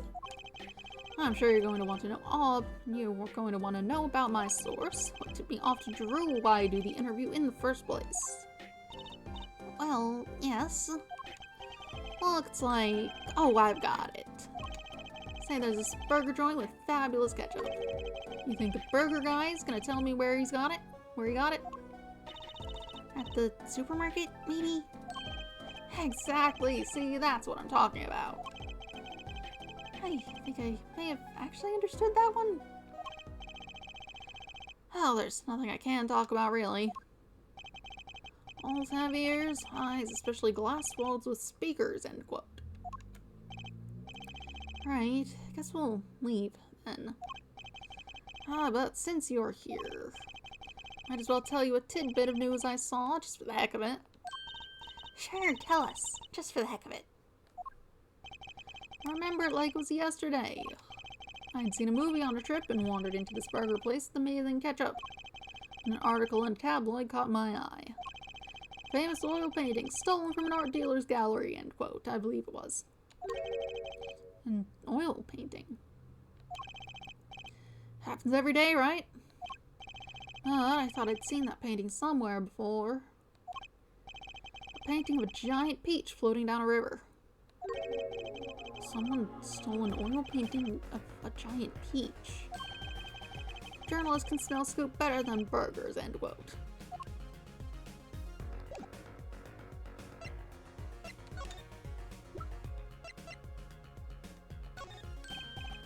Alright, let me go on the record here. Yes? I know what you're going to say. Rushel, take this. Write brilliant column. End quote. I don't think so. Look, buddy, I write brilliant columns about one thing, and that's food. Trying to understand. What could he possibly be writing? He didn't listen to a word I said. You want the other one? That's... No, you don't care. Neither of these are something you care to see. Food. That's food. Whatever. No point talking to you anymore, I suppose. I didn't really have another lead. Go back to the studio. October 7th, Drew Studio. Well, how'd it go? Find anything out? Actually, there was one thing I wanted to check with you. What's with that scary face you're making? I know something, but I'm not telling the face you've got going, Emma.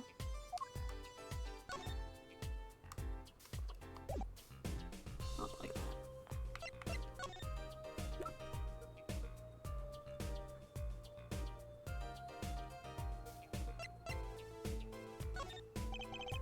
This painting came from behind that dresser. Ah, yes. So? It was stolen, no? I was hoping you wouldn't figure that out. Do you think you could tell us a bit about this? I suppose. That's what you think. Drew Measham was a forger. A forger?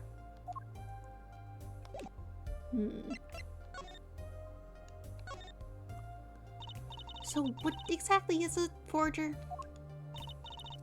Well, basically it's someone who makes forgeries. Fakes, in other words. Fakes? Copies of an original. Exact copies, so precise you can't tell them apart. Well, why not just photocopy them?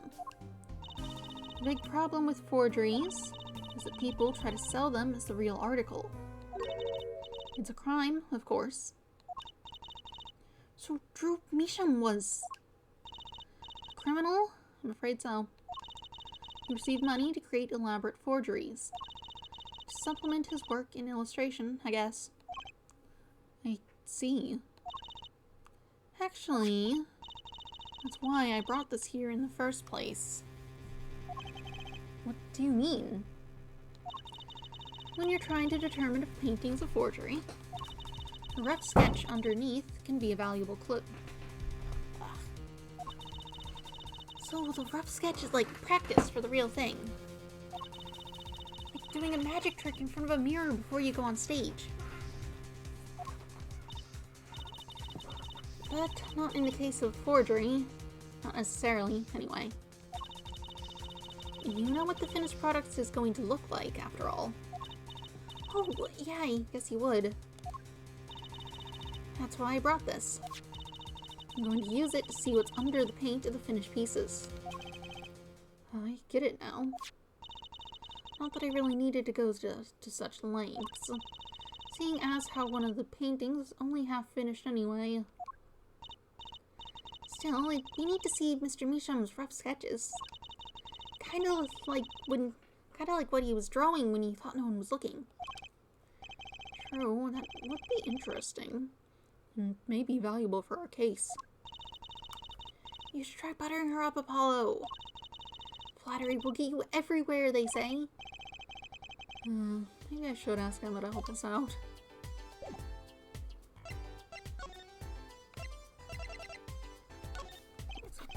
I kind of wanted to see the rough sketch under this painting. I was wondering if your tool there might do the trick. Oh, fine, fine. Just this time, though. Let's check it out.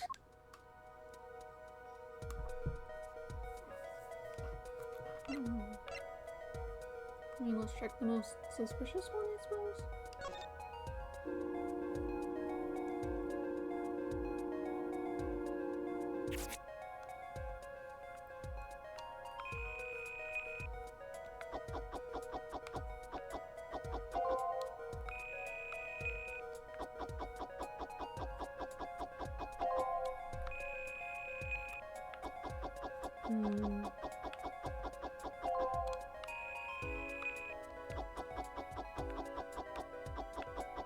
And a tower?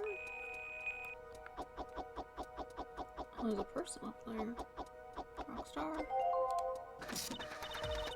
Okay, let's print this one out. Person on fire on a tower? With a guitar? Yeah, that's a completely different thing. Neat looking. What the heck? Wow, he really blows. The finished painting isn't anything like the rough. Devices like mine didn't exist until recently. He probably thought he could draw any sort of thing he wanted for the rough. Wanted to for the rough. What do you mean? Well, in the past, you could only analyze the composition of a rough sketch. You can only analyze the composition of a rough sketch. Composition? In other words, the traces of charcoal between paint and canvas. So you could tell if there had been a rough sketch, but not what it looked like. I think I follow you. So in essence, it wouldn't matter what was underneath the finished painting.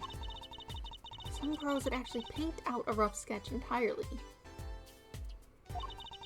Then do a completely new painting on top of that. So Mr. Misham was drawing whatever he wanted before painting over it then. Before painting over them? Possibly. Is there a problem with that? Not particularly, but something about the sketch itself was kind of odd. You're awfully silent all of a sudden, Apollo. You think we could check out one of the other paintings? Well, sure. You like this detection stuff, don't you? Let's see this one.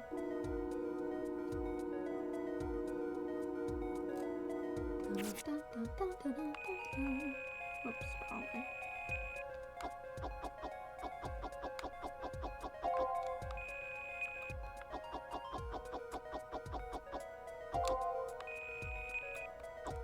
Let's see.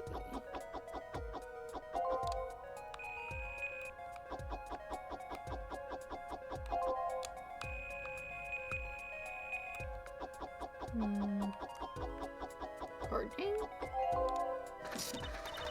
Okay, let's print this one out. Sure. Card game. This one too.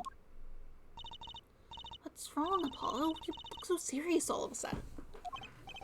Do you think I could just look at the last one of these?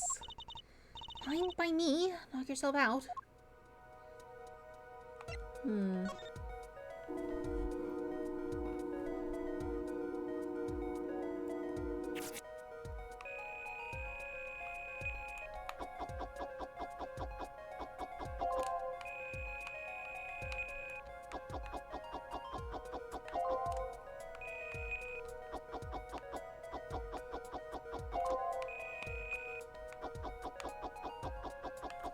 Oh, it's the cart. I had noticed that it was similar, but Man on Tower and card game are kind of not super specific. Okay, let's print this one out. Looks some kind of cool. What the heck is all of this? I hesitate to ask why you're getting so excited. You're sure your device isn't leaking some kind of strange radiation? Proceed, look at these 3 sketches. Do you notice anything?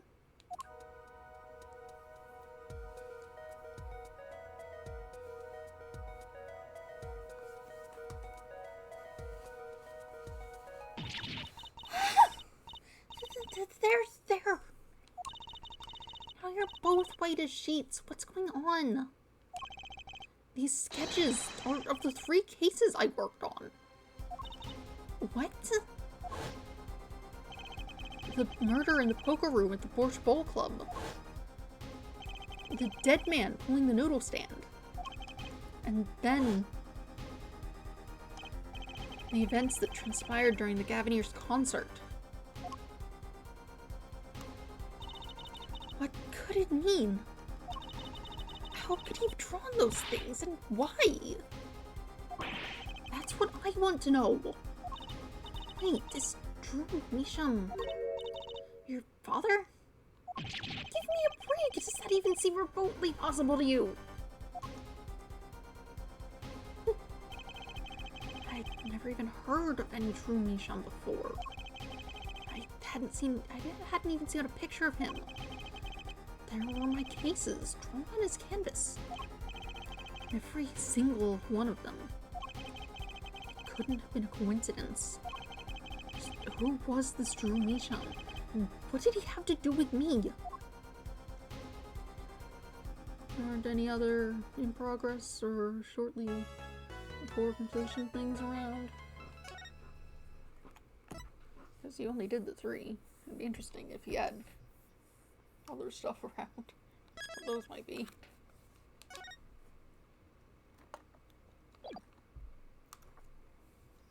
Let's see. Yeah, plenty of time to go. Let's keep going. Oh, something got caught. One of those spam bots. Oh, let my router wrong. October 8th, 9:48 a.m. District Court Defendant Lobby number 6. Good morning. So you're Vera, right? I'm Trucy. Trucy Wright. That's right with a W. Not right. We're on your side. You can tell us anything, please. Good morning. She speaks. Not bad. But I think you'd do better with a little smile, you know? You're so pretty, you need to sell yourself, you know? Trucy, let's take it easy for starters.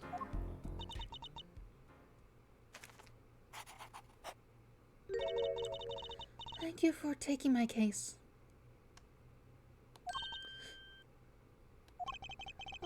Okay, well, that's a start, I guess.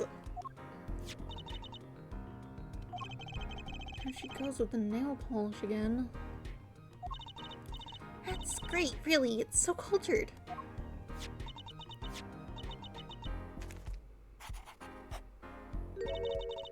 Want to try? Surely you can draw something else. Oh, really? Girls. The victim, Drew Misham, was a forger, and a stolen painting was found in his studio. A life of crime, really. And maybe one that led to his death.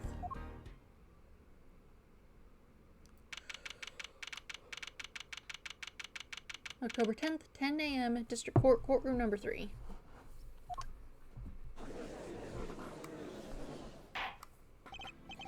Well, we will now begin the trial of the Vera Misham. Is the judge okay? His voice is all raspy and he's looking around all nervous like. The repercussions of today's trial will most likely be felt for a long time, and may indeed alter our legal system forever. Today is a test of the jurist system, and the first step toward a new order in our courts. Daddy's secret mission. The jurists will function like a jury. It is hoped their inclusion will help the courts to better reflect the people's will. Why aren't there any jurists in the courtroom? 3 closed-circuit cameras watch this courtroom at all times. The jurists have access to everything that transpires. Jurists, judge well and judge cool. Now, see here, Prosecutor Gavin. I was going to say that. Oh, my apologies, I judge. Jurists, judge today's trial coolly, if you would be so kind. Jurists are unbound by the letter of the law. They don't affect the trial with evidence, but by their feelings. We're about to find out just what effect they're going to have. Very well, Prosecutor Gavin. The details of the case, if you would. The victim is the painter, Drew Misham, who was killed in his own studio. His coffee was poisoned. By whom, you ask? By none other than the defendant, Vera Michan. Objection! There wasn't any poison in the coffee. But someone has been doing their homework. Indeed, poison was not present in the coffee, but on the mug itself.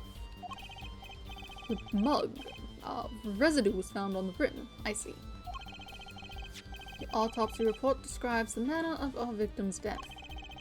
The court accepts this as evidence.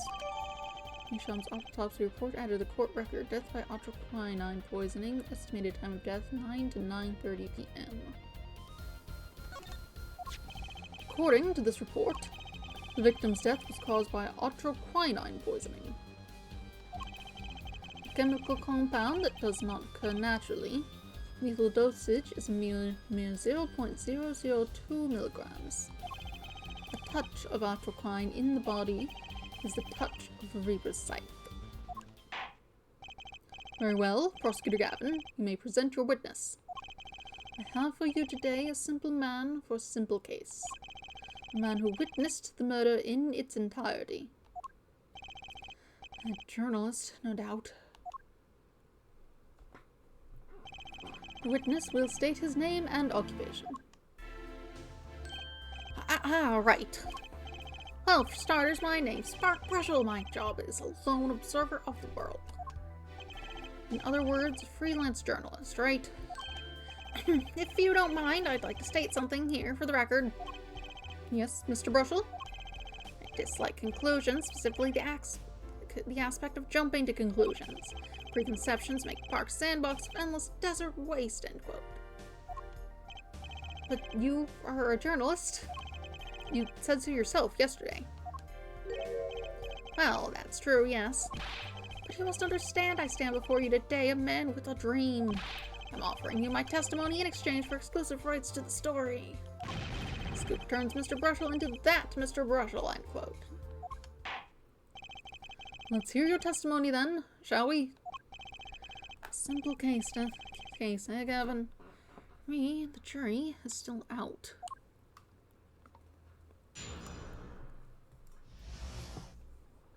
The journalist's story. I visited the studio around 9 o'clock that night to do the interview. First outsider to enter the atelier. Journalistic history made, end quote. His daughter brought us coffee right after we started. And you know what happened next. Star falls, end quote. No one else entered the room besides her the whole time. It does sound like a simple case. Unless you were the one who poisoned him. What are you saying, Judge? Need I remind you the cameras are rolling today? I felt the need to be a bit dramatic. You didn't do it, did you? Me doing a thing like that? Come on, that's like newsmaker making the news, end quote. Or even contemporary witch hunt, end quote.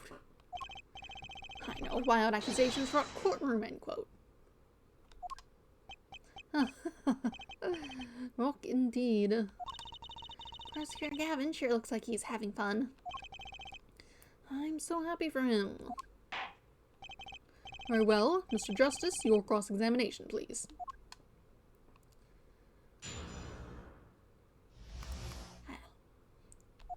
Alright, in the studio around 9 to do the interview. 9 o'clock at night? Isn't that a bit late for an interview? A little late. If the great painter Drew Meacham says come at 9, believe you me, I go at 9. First and, as it turned out, last interview with such a prolific painter. Right. Can you tell us what it was like when you arrived?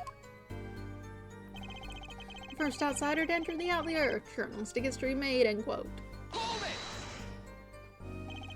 You were the first reporter ever in Drew's studio. Posterity will look back on that night as a turning point in journalistic history. Basically, a significant step for all mankind. But a giant step for that Brushel guy, end quote.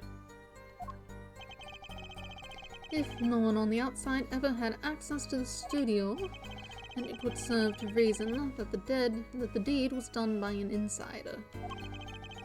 By which he means Vera did it. So, how did this epic...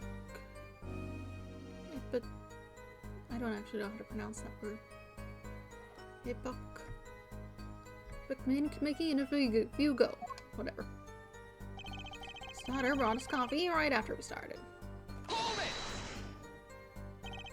Would you mind being a little more specific? Oh boy, let me tell you, I enjoy Kappa. In fact, it all began when I was in 3rd grade. No, wait, 4th grade. That's not what I meant!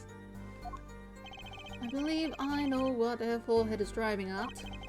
With this coffee that the victim was served, did anyone other than the defendant touch it? Right, that's what I was going to say, really. Well, now, if you got a question to ask, you'd best straight up ask it. That's what I tell all the new recruits several times, if necessary. Right for a grade schooler. That's my motto. Which isn't to say I can only write grade school level stuff, mind you. Who touched the coffee? Dunno. I was in the back, looking at studio's equipment when she served it. And what happened next? And you know what happened next. Star falls, end quote. What's this about a star falling? Star falls, huh? It's like an old telegram. Send money over. Zowie, you don't know? That's like a journalism code word.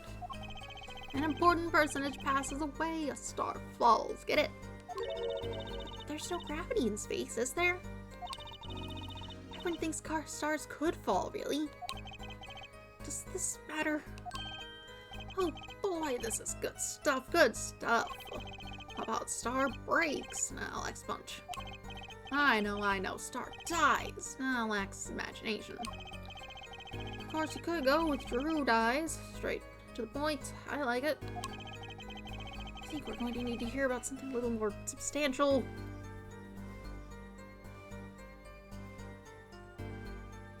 Why are 2 of them about the coffee? About when Mr. Misham passed away. Oh boy, what a scene that was. He puts his coffee mug down with a crash, right? Yes, and then the cold finger of death touches his spine, Life's flame sputters and fails. So cold was that touch he could do naught but tremble uncontrollably. Actually, Life's flame is a little tired.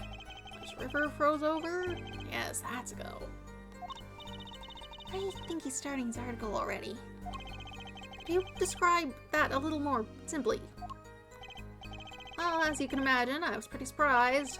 Hit the floor, as I say, artist seizure is final performance, end quote.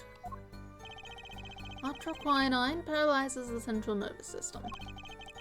The body arches back like a bow, the limbs tremble, that's quite enough of that. What's that? Throat burns, okay. Some of us want to be able to sleep tonight. Oh, yeah? Well, I want details, lots of juicy details.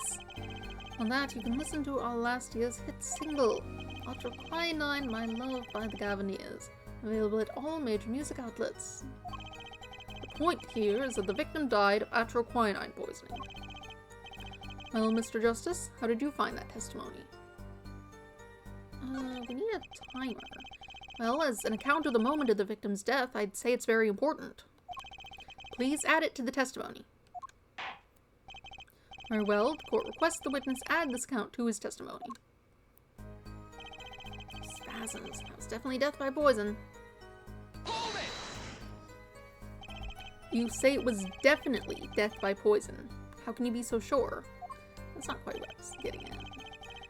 The problem here is a timing thing. I noticed that when she said it takes like 15 minutes or so for it to work. Hey, look, I'm a journalist. I've seen a lot of things. I've had more than my share of experiences with so-called poisonings. Man eats fishy fish, goes bye-bye, end quote. Food poisoning doesn't count. I mean, it can certainly kill you. Should I get her to talk about something else? Why are these separate? That's not helpful. So you drank the coffee that Var served you too. Oh wait, no. Brushel is a different man from, I got their names confused. Of course, when someone serves you coffee, you drink it. That's what my old boss always used to say. Never could get what he meant by that, though. But you're still alive, which is to say you didn't die. Of course not. No point falling before you're a star, end quote. That's not exactly what I was getting at. What were you getting at, then? You know the poison was on the rim, not in the coffee. Oh, yes. There were 2 cups on the tray she brought. One of the cups had Drew's signature paint on the side. No chance the guest would take that one by mistake, I guess. Well, Mr. Justice, was that testimony important? No, I think I need the other one. So Brushel drank the coffee too. Doesn't look like this is going to lead to much. Very well, please continue with the testimony. Please.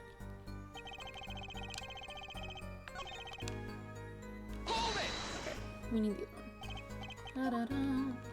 Da-da-da. Did that. Ate fish. Food poisoning. We should talk about this one. You say Mr. Measham had the coffee too. But did you actually see him drink the coffee? Of course. He who sees it wins, but he who says it wins bigger. End quote. I live in a man sees dog eat dog and writes about it world. Yet. I guess I can't say I saw him drink it, really. He had one so-called sip, if that. And puts lips to mug, drinks, end quote. That poison is quite virulent, I hear. My stomach did a so-called somersault. Since I'd gulped down that coffee without so much as a second glance at it. Wait, maybe something's in there. Some kind of so-called trick. Anyone want to venture a guess? For the record. Does this guy have a pause button? Well, Mr. Justice, did you find that testimony valuable? What is happening? Maybe I should read the autopsy report. Measham, age 52, male, time of death October 6 between 9 and 9:30, cause of death natural quinine poisoning. Not a lot of details there. I don't have anything that says how long it takes to function. Weird. Maybe we can get something out of this. The victim drank his coffee, then immediately fell over. Oh yes, you can go press. You can go to press with that one. Your Honor, this is a vital piece of information. Please add it to the testimony. Very well, the witness will add this to his testimony. Vital, right. Had one sip, if that. Next moment, he was on the floor. So he either took a sip or he didn't, then fell over. Oh yes, indubitably just like that, wham bam. So Mr. Measham drank the coffee and fell over immediately. I think Brushel's telling the truth too. Should I get him to talk about something else? No. Reed, there's no real need to change the testimony. The problem with the testimony is already pretty obvious. I just don't know how to prove it. I don't have anything that says how long the natural quinine takes unless I missed it. I mean, this is just a cup. This just says it's poison. That didn't say how long it took. Weird. Can you say that for sure? For sure, I'm sure. Your studio isn't a big place, kiddo. I'd know if someone else had come in. What if they had been hiding in there from before? Objection! Even if someone had been hiding in the studio, they hardly could have poisoned that mug without anyone noticing. You'd think I, Spark Brushel, would miss something as obvious as that? No way. He sure makes it sound exciting. I guess that's his job. There's only one moment we need to focus on, really. The moment when Drew Measham died. Exactly. There has to be something there.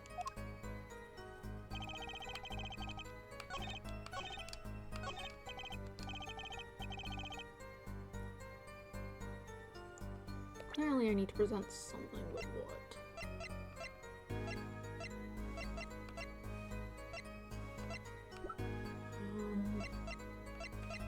I guess the autopsy report, it's like, it was this poison.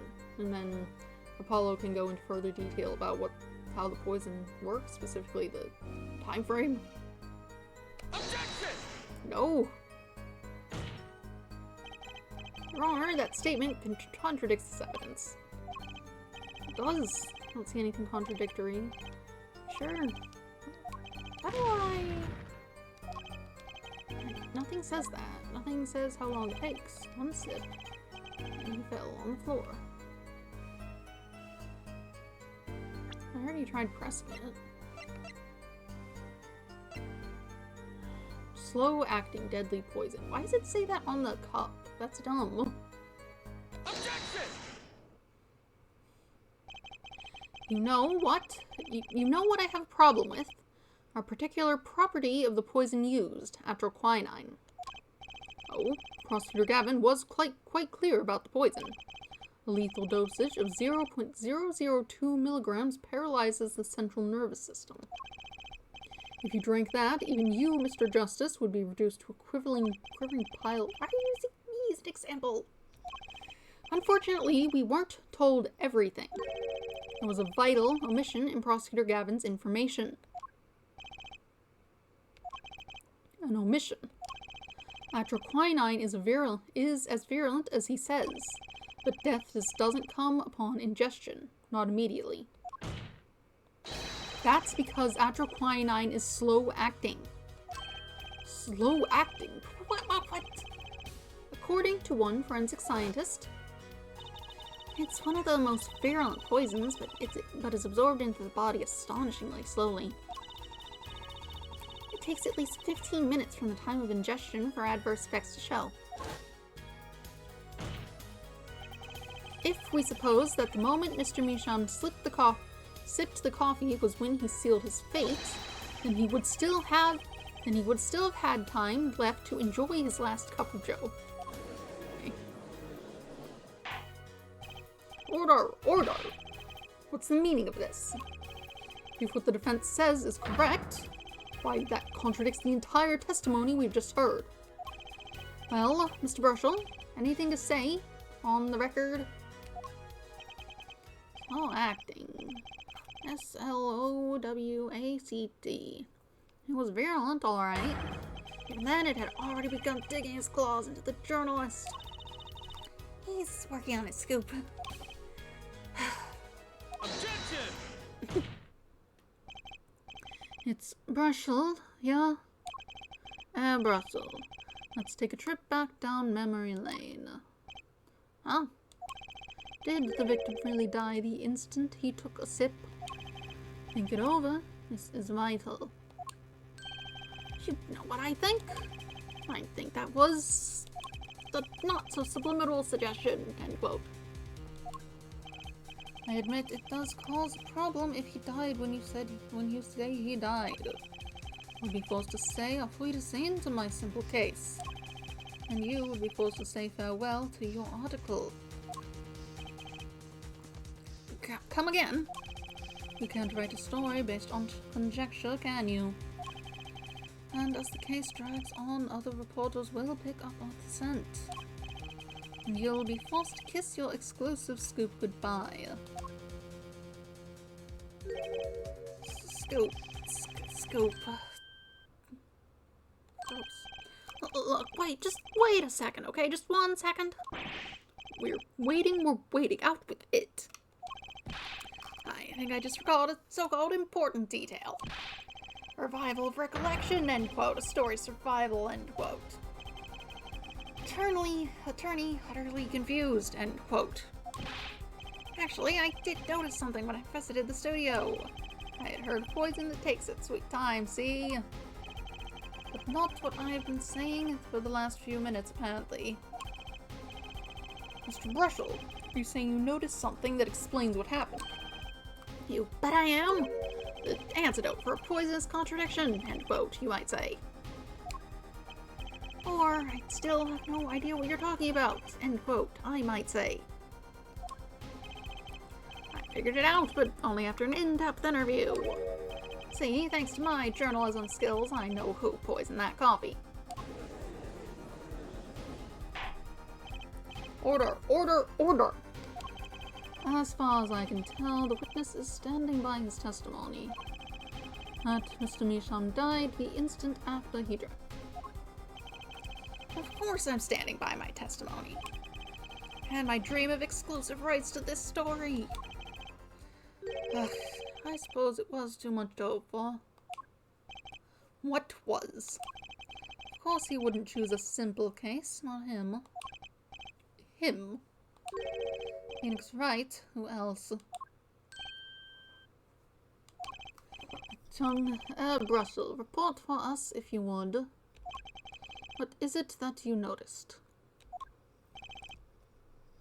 This court is a critical trial of the juris system. I'm afraid no room for doubt is permissible. You will testify to the court about what you noticed.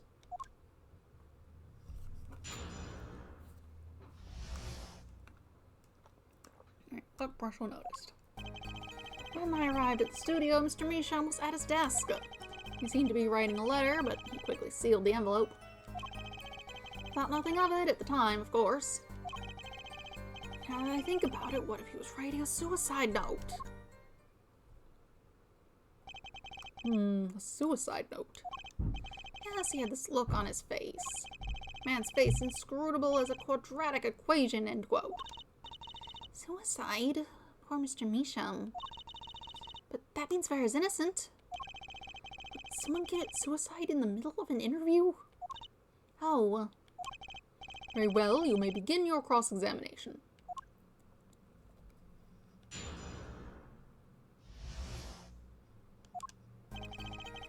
Arrived at the studio, at his desk. Was there anyone at the studio other than Mr. Misham? Well, his daughter Vera, of course. Was anyone besides Mr. Misham and Vera present? Not a single one, not a cat, not a rat, not even a mouse. The only person who didn't belong to that studio there was you, wasn't it, Mr. Brushel? I know what you're doing, I know your game. Attorney uses classic Ramsden phenomenon ploy, end quote. I don't know what that is. If you intend to suggest that this reporter is a suspect, I'm sure you also intend to present evidence supporting that assertion, correct? In the meantime, let's move along, shall we? You seem to be writing a letter, but you quickly sealed the envelope. So he put the letter away when he saw you. Early reporter gets worm, end quote. That's my secret. I'm not sure I follow. It's the night of the interview. I arrived 15 minutes ahead of schedule. The handle turns, door opens, and I barge in. I just had it unlocked. Are you sure that's okay to do? I mean, isn't that unlawful entry, really? Mr. Misham sure seemed to think so. You should have seen him. He crammed his letter into that yellow envelope as fast as he could. Yellow envelope. The one we found was red. We didn't see a yellow one. I know a secret when I spot one, and that was one. Does seem significant. Oh, Mr. Justice? I wonder... does it have the ring of something important? The defense finds this testimony vital, Your Honor. Very well, please add it to the testimony then. Hey, why not? My account comes free of charge. It's a yellow envelope. I heard it was left at the crime scene. And you saw him seal this yellow envelope with the letter. Hey, don't look at me like that. I saw what I saw. Apollo, you think this might be our big break? Yeah. What I need is to show some decisive evidence now. I want to press the other things though. See what else is said. Thought nothing of it at the time, of course. You didn't think anything might be wrong at the time. Hey, when I go in for an interview, that's what I'm there to do. Interviewer finds looking more effective than caring, end quote. So what about now?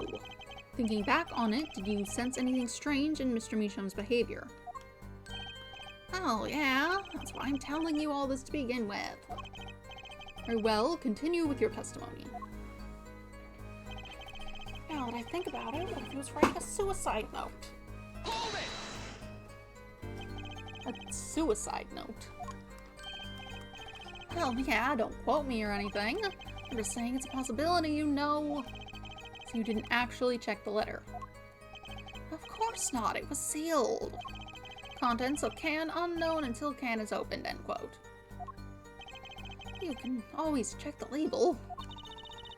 Do you think Mr. Meacham was writing a suicide note? If he was, that would solve the case in a jiffy.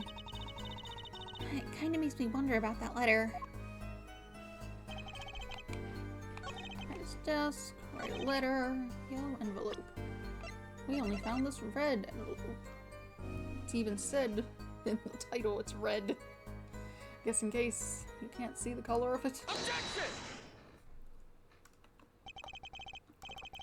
As it just so happens, there was a single letter in a desk drawer at the scene. In a red envelope. What?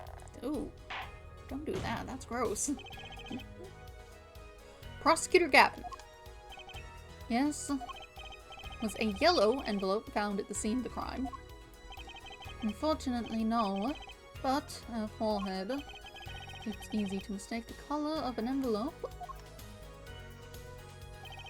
I guess, but not in this envelope. You see, it was postmarked already, 7 years ago. Well, Mr. Russell? I can explain that. Drew, right. He wanted to get that letter in an envelope pronto. Get it out of sight, out of my beady eyes, right? So he grabbed the nearest envelope and crammed it away. Crammed away. What was about the whole red and yellow envelope contradiction, chump? Well, Mr. Justice, have you anything to say to the witness's claim? That night, the victim put a letter he had been writing into a red envelope. Nope, because we know what's in it. That's impossible. Ah, I like your expression, so full of confidence. It's simple, really. As it just so happens, the defense team investigated the contents of this envelope with the assistance of a forensic scientist. What? Note that this letter is addressed to Drew Meacham. Oh! Why would he address a letter to himself? Let alone send a suicide note to himself. I've been scooped! Order, order, order! Mr. Brushel, can you explain this to the court? Oh my, how could I have forgotten? Suppose this happens to the best of us. Reporter gets old, forgets lots, end quote.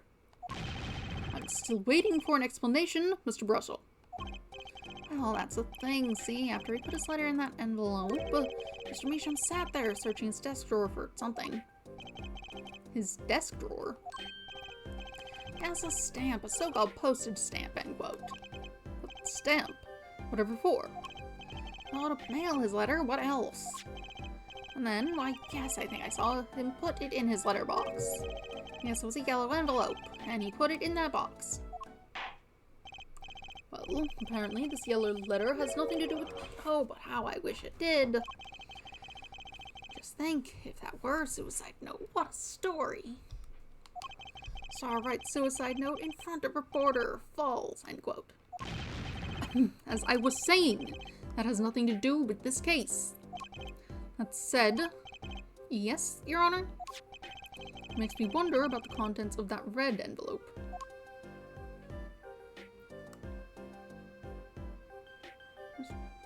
Deposited the money. Sign the papers. Send in enclosed.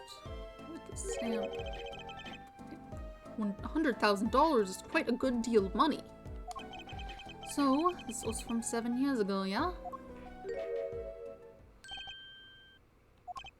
So, am I finished here? Am I finished here? I was thinking of, going home to start writing.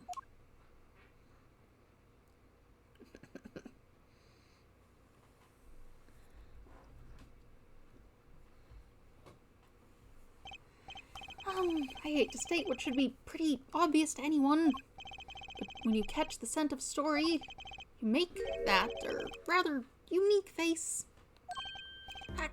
Come on. Attorney has active imagination, little else, end quote. When I notice something, my eyes aren't what they used to be. No, I'm starting to understand what all this perceiving stuff is about. Judge has active imagination, end quote.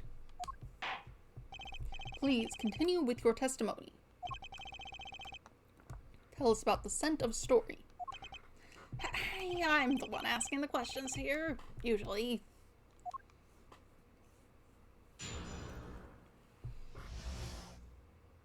The scent of a story.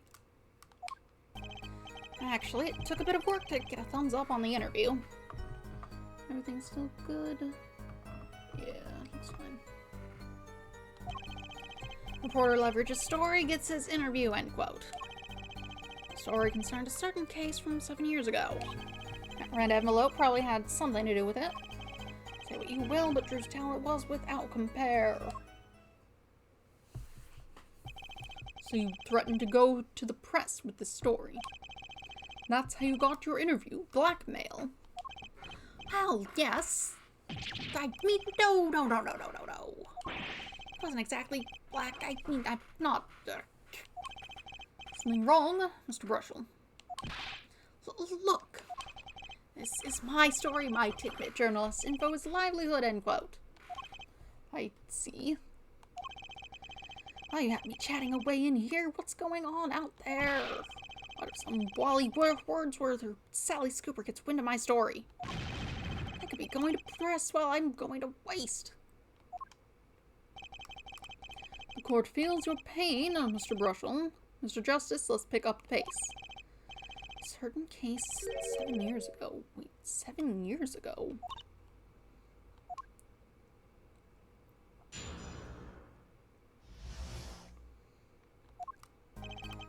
Actually, it took a bit of work to get a thumbs up on the interview. The victim, Drew Measham, had an aversion. That's the word. The victim, Drew Measham, had an aversion to reporters. Well, yeah, I guess. Not even my considerable charms did much for him. So I finally got my thumbs up, that is.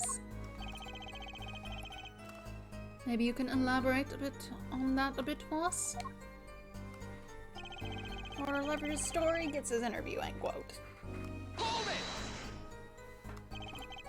Exactly what sort of story was this? Oh, a little one, like I said. Nothing more, nothing less, nothing in between, end quote.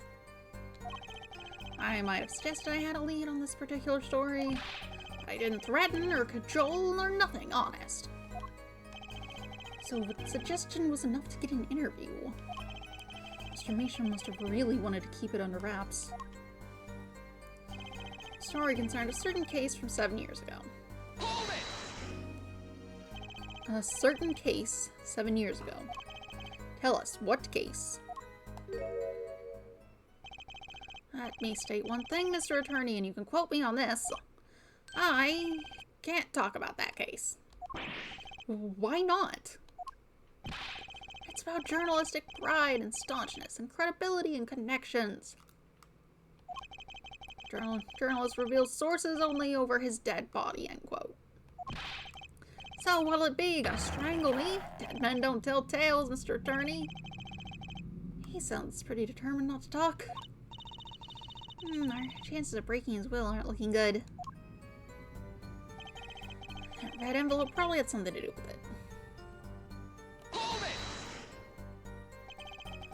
On the one hand, we have your story, on the other, this letter. What makes you think the two are related? Oh, I was just saying it's possible. Call it reporter's intuition, end quote. Hey, I say a lot of things. If you're gonna pick all of them apart, be my guest.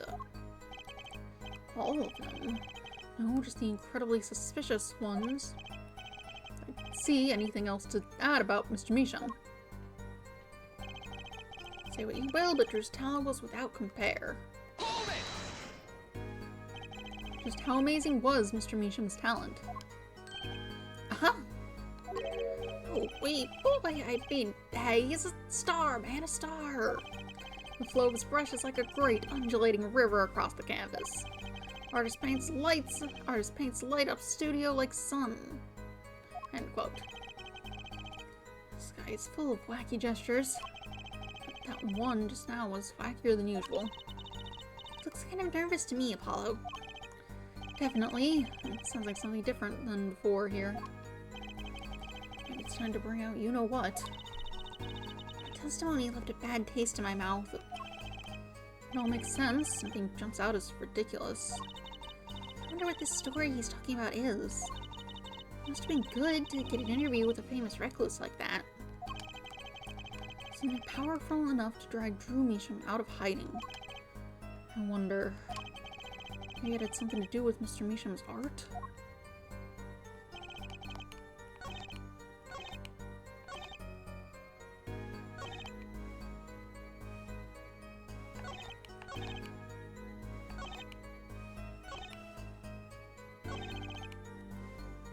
Let's interview...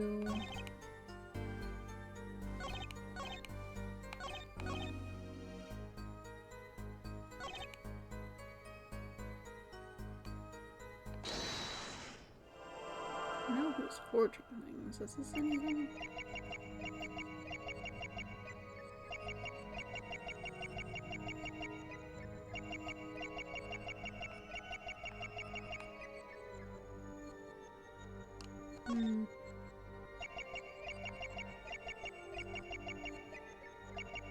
Forehand? No, that's like... oh, yeah. That's probably not useful, honestly. That's just like an opinion.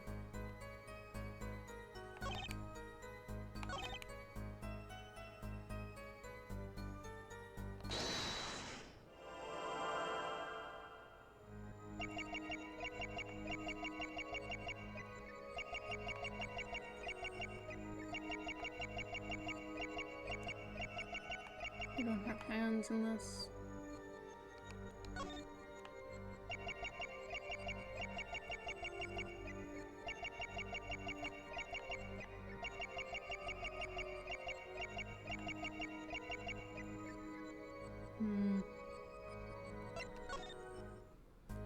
What am I looking for? One gesture is wacky than the other. Let's see. If I go to work, leverage story, in a certain case from 7 years ago. Probably had something to do with it. Talent.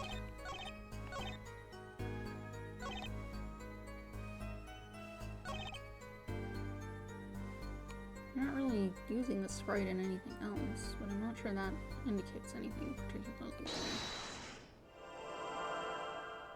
Especially since there's no real reason to hide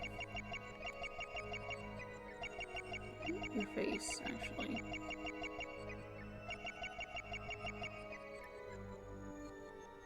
I don't like your face. Also. Story concerned a certain case from 7 years ago.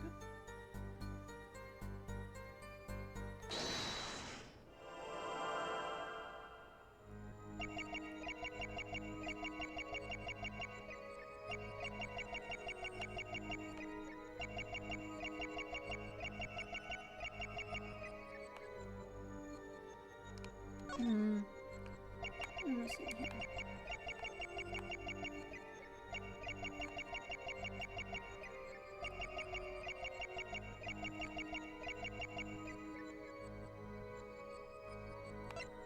I wish I could zoom out a bit on that, honestly.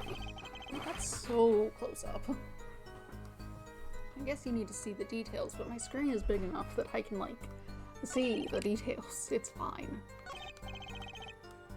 This is the one he said had weird things.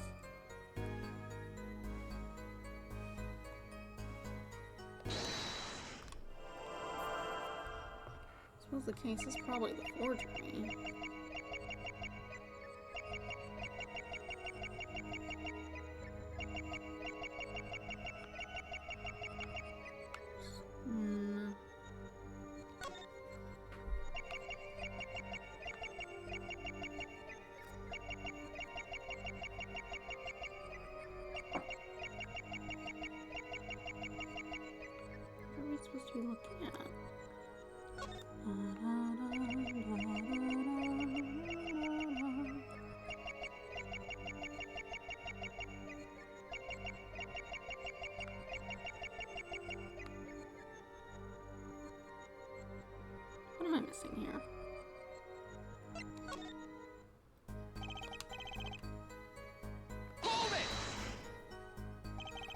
How amazing was his talent? Star. Million murder across the canvas.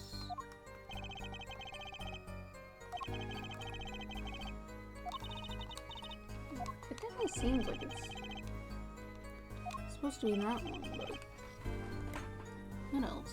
You're pulling on your tie?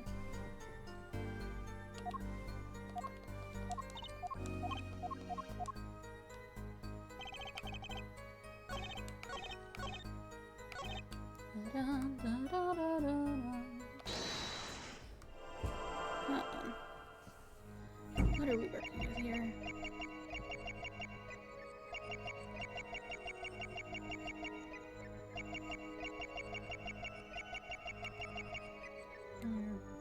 Everyone's busy.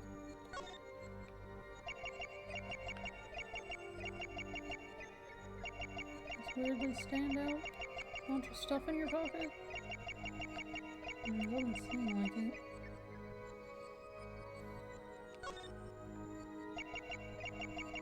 Your gross mouth. That seems about the same.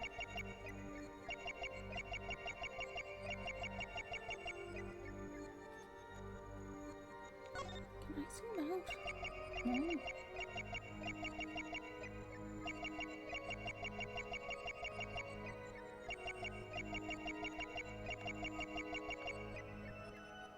Nothing's happening. Is this the wrong thing?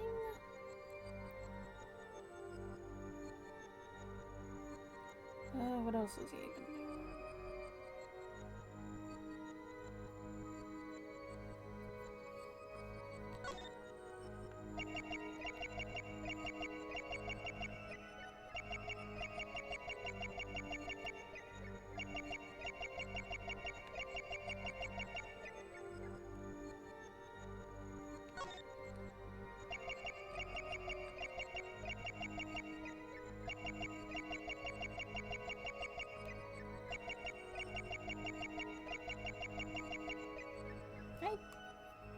This has to be the wrong thing, because I'm not seeing anything.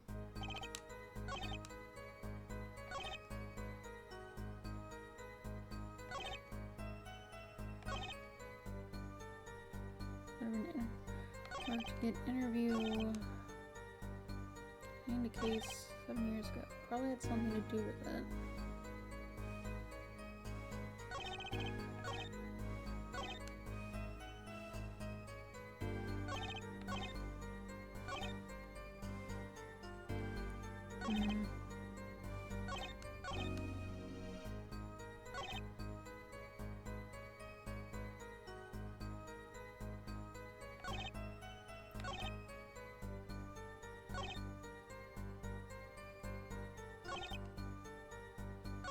The only thing I can think of is the Beyond Compare thing.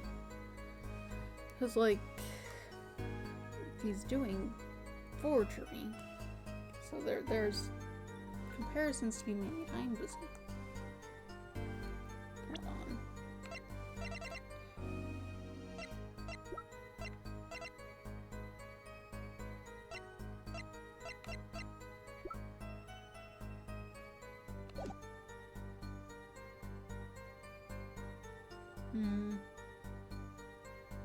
But I didn't see anything going on his face when he was saying that stuff.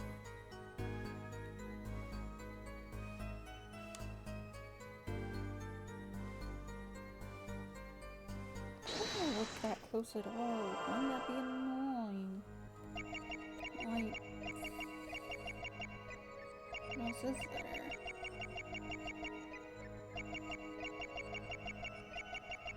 Nothing's changing.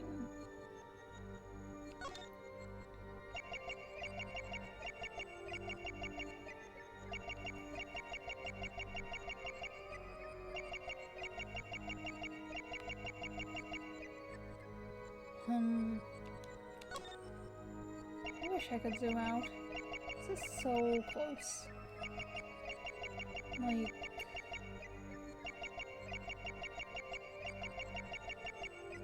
not like fiddling with it or anything.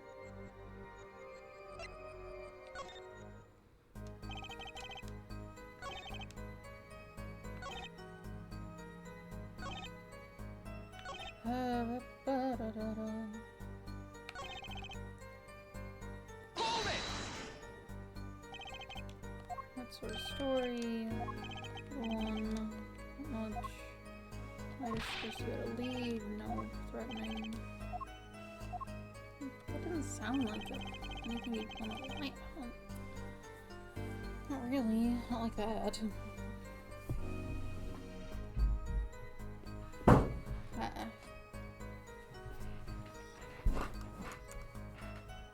What am I doing here?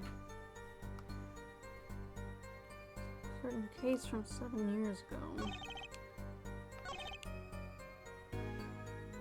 That sounds accurate. This is the only thing I can think of, but we don't have anything that...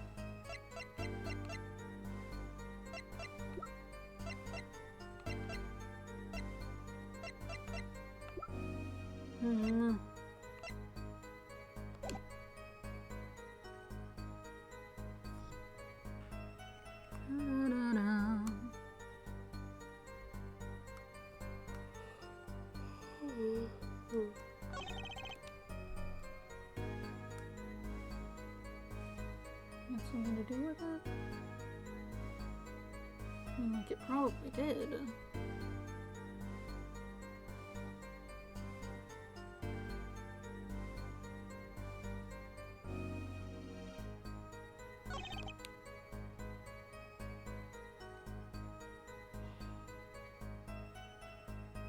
It's the only thing, but I looked it over. I'll start looking at everything else. So what else am I going to do here?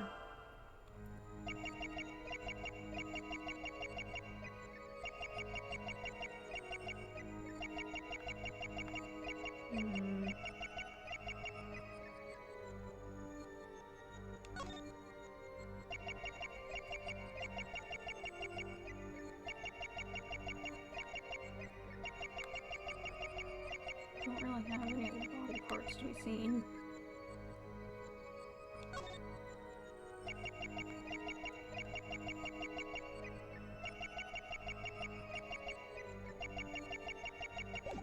That's not helpful. Story concerned a case from 7 years ago. Is it just like really subtle?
Well, that doesn't make sense to even be the right one.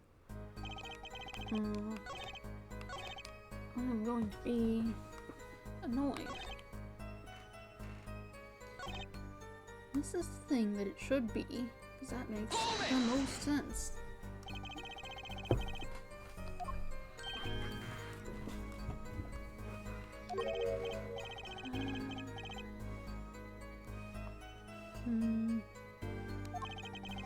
Let's brush.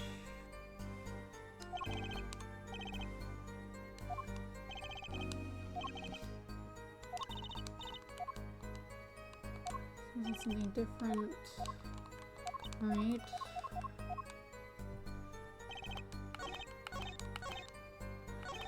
It's like indicating this. Volleyball, help me. Something down here on the torso area. Oh, what's that?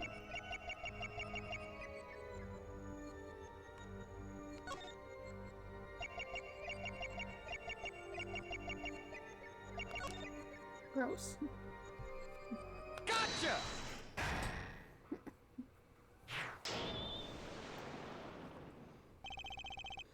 So what much, Mr. Brushel? Yeah, well, a man can't help his glands, you know. It's more than that. When Mr. Meesham's talent was mentioned, you suddenly began to sweat buckets.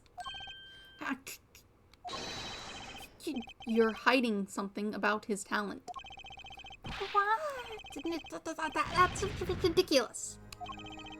Evidence time. It show where Mr. Meesham's true talent lay. It just so happens I have evidence showing the talent mentioned in that letter.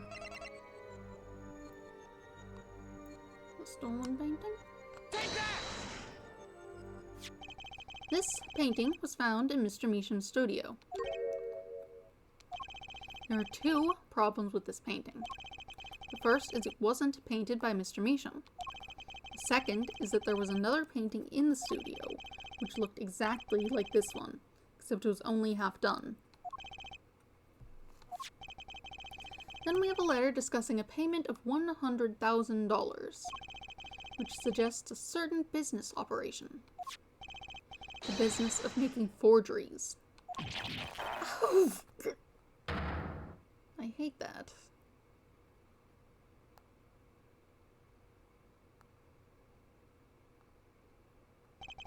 That is all, Your Honor. Everyone, please, everyone. Can we keep this private, please? This is my story, my scope. Forgery? That's a serious crime. True, Meesham is known as an artist these days, but there were rumors he dabbled in another kind of art until a few years back. Another art meaning forgery.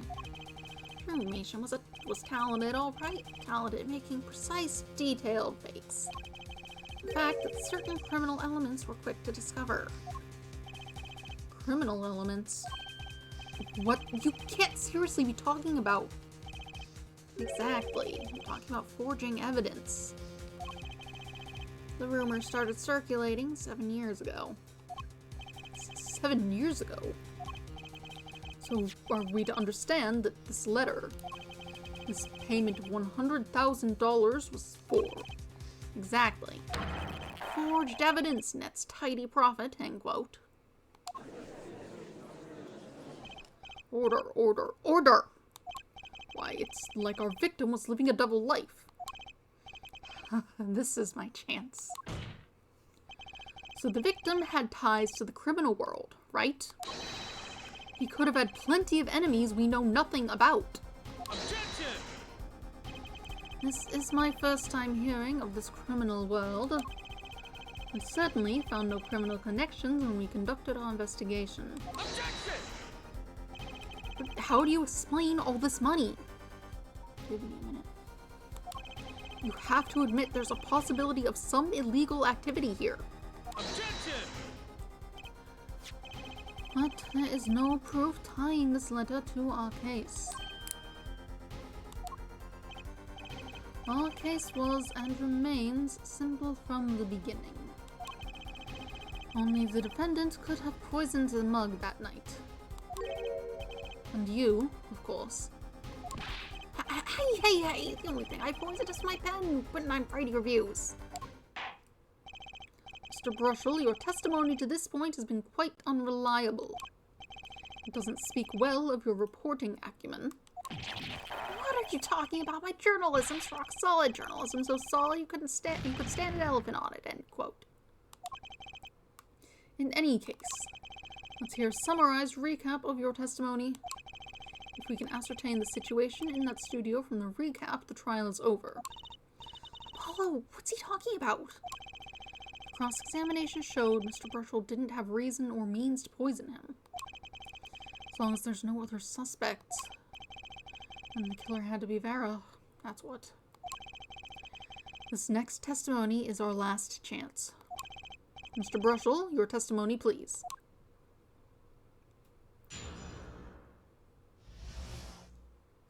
The interview or recap.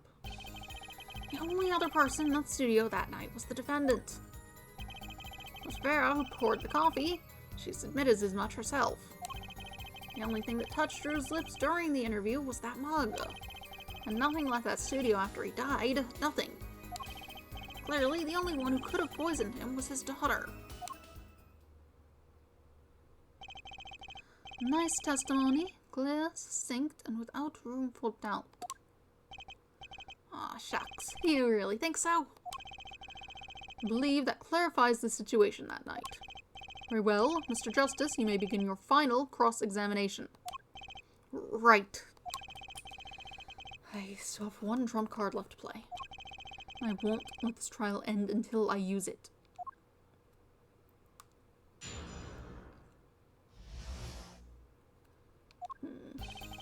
Only the person in the studio was the defendant.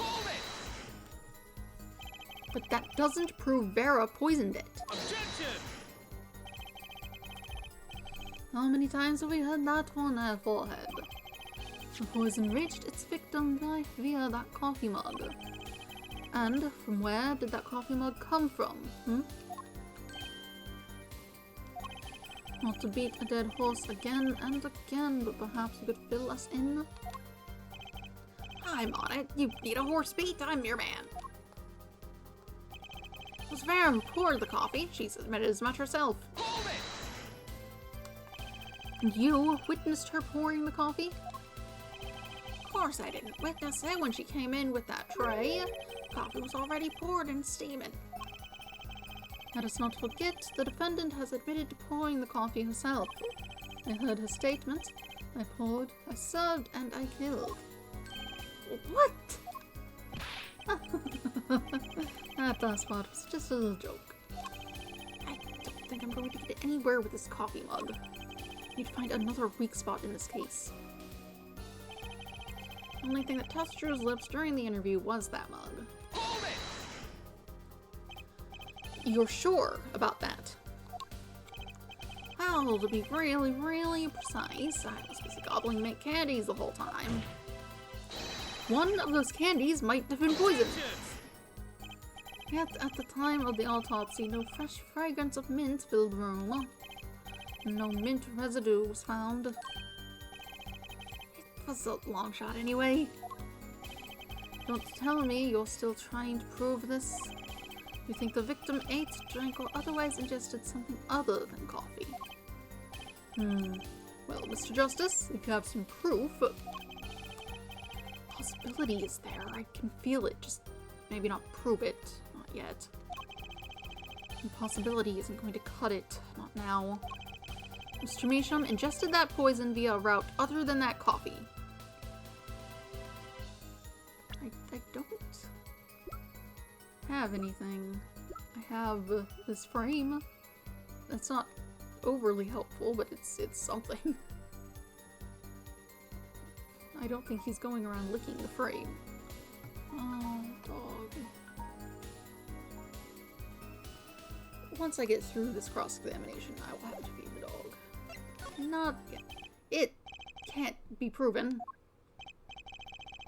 I do believe our little forehead is growing up.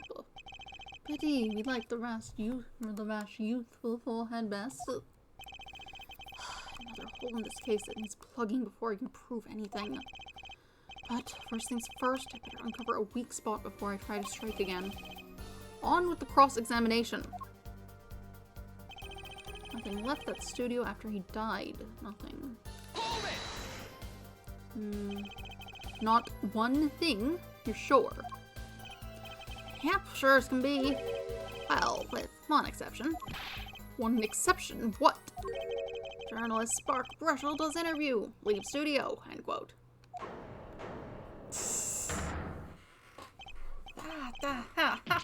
Come on. That's a joke, get it? Not funny, I know, but still. Did something leave the studio that night? Why does that sound familiar? Where have I heard something like that before? Now that we've proven our witness is a comedian of sorts, I'd like to turn to our defense attorney before returning to the testimony. Do you have any idea what, if anything, might have left the studio that night? It's whatever that good luck charm is that Vera had. And presumably also the sketchbook, unless that is the charm. I think one thing might very well have left the studio that night, actually. A certain something that has vanished from the crime scene. By which you mean something other than our witness. Of course. Don't tell me that Misham... Believe me, any comic relief I may provide is entirely unintentional. Then let's see what you've got for us, Mr. Justice. Well, this thing wasn't at the scene of the crime, so I can't show it to you. But I do have evidence that shows how it could have been taken from the scene. Oh, I see. It was whatever it was in the frame. That makes sense. Take that!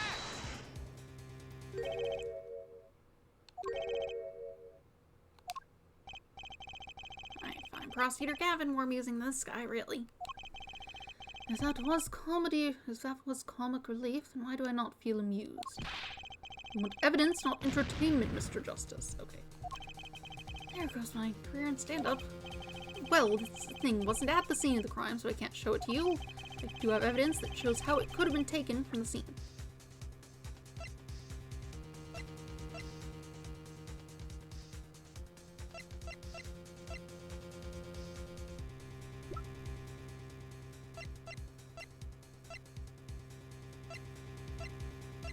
Nothing was mentioning that thing?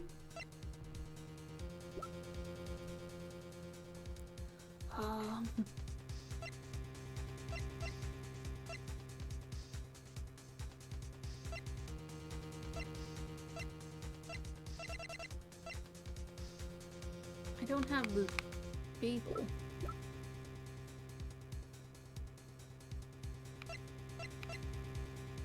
Letterbox? Take that! This is the only link between that studio and the outside world. A letterbox. What did Mr. Brushel just tell us? When he entered the studio on the night of the murder, the victim had just finished writing a letter. Yeah, I said that, and yeah, it was true. Furthermore, you went on to tell us that he put the letter in a yellow envelope and put it in the letterbox. Oh, but that very same letterbox was empty. In other words, that night, the yellow envelope disappeared. Objection! Ah, yes, intriguing. So an envelope has disappeared from the scene of the crime. Of course, this changes nothing. Uh-huh. He has a point, Mr. Justice. What we're trying to figure out here is how the poison got into Mr. Misham. Is it really important that this envelope the witness says he saw disappeared? Well, if it did disappear, then something did leave the studio that night. That seems very important to me. Very well then, the witness will add this to his testimony. You've got it. I still think this fails to change anything, Fallhead. I wouldn't be so sure. The letter disappeared from the crime scene that night. This is exactly the opening I've been looking for. I was put in the post from the studio, but I hardly think that matters. Hold it! Nothing could be more serious than an envelope disappearing from that studio. And you were hiding that fact from us. Yes, well, actually. I don't argue the possibility that a letter disappeared from that studio. But Forehead, isn't there a much more serious question before us? Right. How Mr. Misham was poisoned, I know. But Mr. Brushel's testimony has changed, which means the facts of the case have too. And what he's told us means something entirely different now. I'm starting to think. Let's keep thinking, Apollo. The only one who could have poisoned him was his daughter.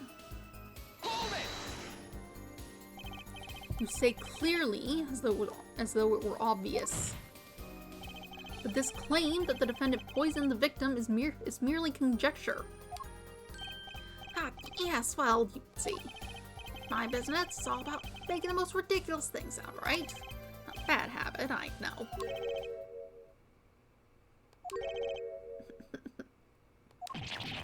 Yes, well, actually, I guess this is more of a case of ridiculous journalist sounds wrong, end quote. Court is forced to agree with you. Please refrain from wild conjecture. Understood loud and clear. I could believe that. What do you think, Apollo? Everything he's saying seems so not flawed. Swallow water. Well, that's kind of what you want from a testimony, really. I need to keep my eye on what matters. How and why was Drew Measham killed? Vera poured the coffee. That's not going to change. But if that coffee didn't kill him, I need to find what did and prove it. The only other person in the studio was the defendant. She admitted the coffee pouring.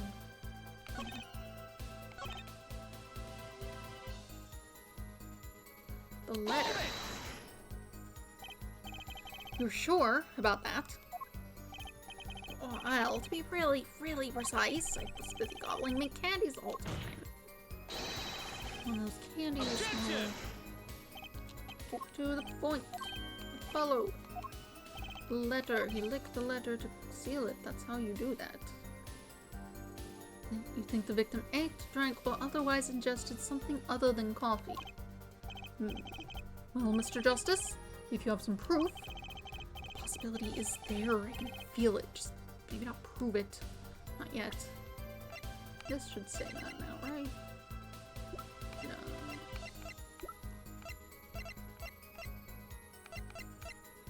Maybe he'll just bring it up on his own, I don't know. And possibility isn't going to cut it. Not now.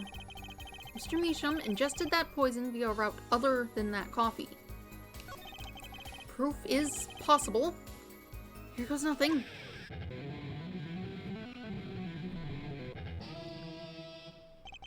You do understand what we need, yeah? Proof, forehead, not possibilities. Of course. And, Prosecutor Gavin, I hope you understand. I'm ready to give you that proof. What did you say? I have proof of the disappearing envelope. I saw him writing a letter, I did. Which was picked up by the mailman, I assume. Of course, which means that envelope had a stamp on it. A stamp. Oh. As we know, stamps come with dried glue on the back. In order to use the glue, you have to wet it by licking the stamp. Objection! No one worth talking to actually licks stamps in this day and age. Even if you wanted to talk to him, you couldn't. He's dead, after all. Objection! Okay, so he licked the stamp. But wait, how does that explain the atroquinine on the rim of the coffee mug? Objection! If he licked the back of a poison stamp, the poison would get on his tongue, yes? What would then happen if he put the coffee mug to his mouth? Those traces on the mug weren't the killer's doing. It was the other way around. What? The coffee mug didn't poison Mr. Measham. Mr. Measham poisoned the coffee mug himself.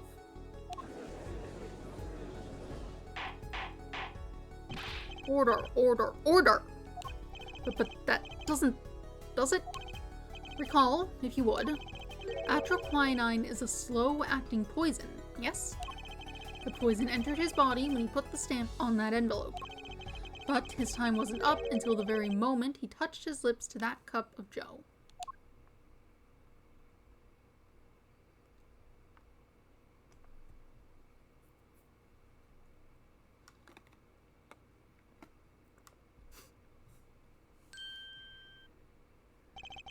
You have something to add, Mr. Brushel. Oh, his nose is picking up another scent. As I believe I mentioned earlier. Oh, that's the thing. See, after he put his letter in that envelope, Mr. Measham sat there searching his desk drawer for something. Yes, a stamp, a so-called postage stamp, end quote. You know, I don't seem to remember him ever finding one. Maybe he'd just run out. Incidentally, we searched the desk drawer at the scene of the crime. There were no stamps. Not a single one. That does pose a problem. Well, you proved that the stamp was coded with poison. Actually, I'm glad no other stamps were found. Makes proving the stamp he used was poisoned possible. Good show, good show. You can't even prove there was a stamp at the scene in the first place. Well, let's hear what the defense has to say anyway. Where's your evidence that proves the existence of this poison stamp? That's where we need this thing.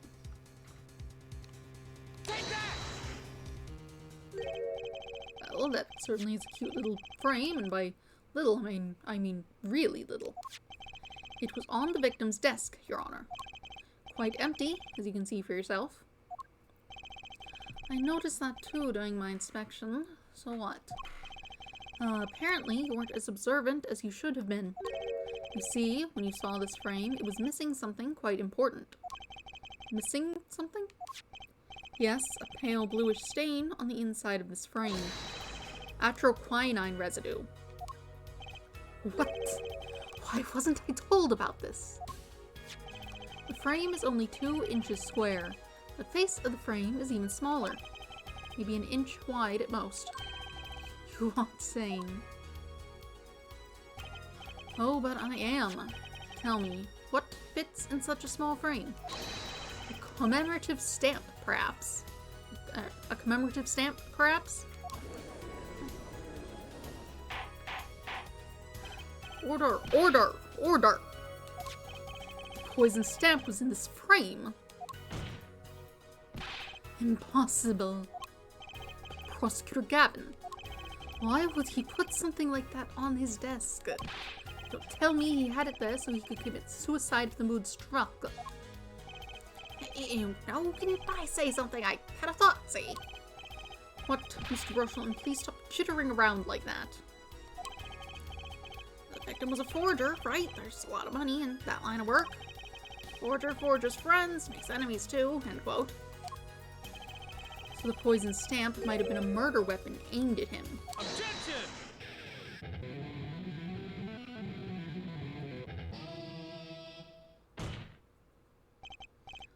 Oh, rich, that's rich.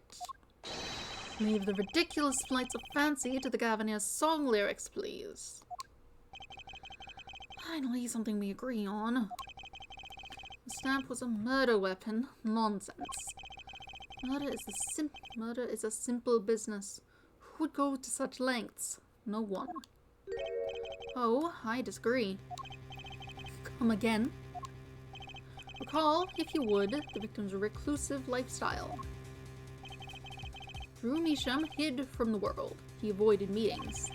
His only contact with the outside world was the mail. The mail? Now, if you wanted to kill someone you couldn't meet but you knew read letters, a stamp would be the perfect weapon. Ridiculous! Where's your proof? I want proof. Show us evidence that this poison stamp was sent to him as a murder weapon. I might not have evidence, per se, but things are finally starting to come together. But what is it, Apollo? Fists are trembling. I think I know what happened. I don't believe it, but I can see it. I think I know how Mr. Measham was killed. Well, fill us in, Mr. Justice. A certain piece of evidence points to the truth, Your Honor. I can show you how someone with the intent to kill sent Mr. Measham the stamp of death.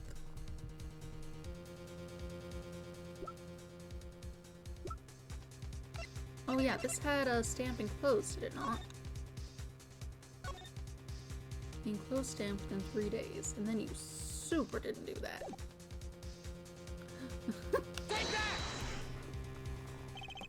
Isn't this the envelope? The one from 7 years ago? Think about the text of the letter again.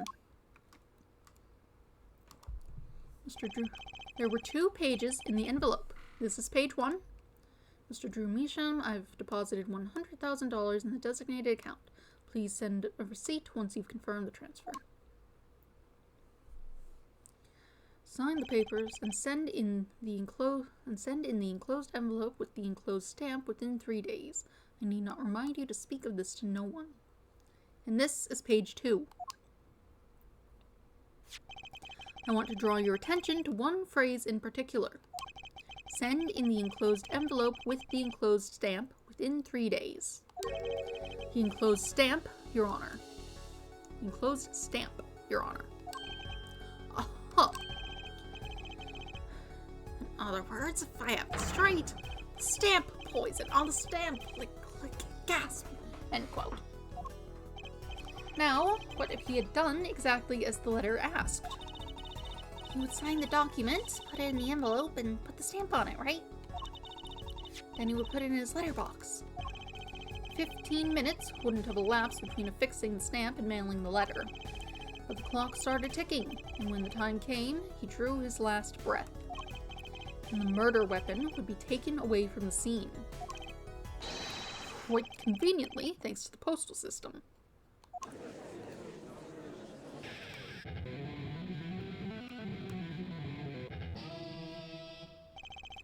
Such a splendid imagination you have, Airforehead. Let me confirm one thing with you, if I might. So this poison stamp was inside this envelope from 7 years ago, yeah? Is that what you would have us believe? Really? Well, it is a little bit of a stretch, but there's a possibility. Yes, a very small possibility. How small, I wonder? A poison stamp in this envelope. A stamp that then became the murder weapon? How do you intend to prove this seeming coincidence? Well, It was 7 years ago, and we don't even know who sent that letter. And your answer is silence. I see. Very well, I move to... It's not nice to pick on the Fraulein, Glavia. Who is this? Are you alive? No. Emma.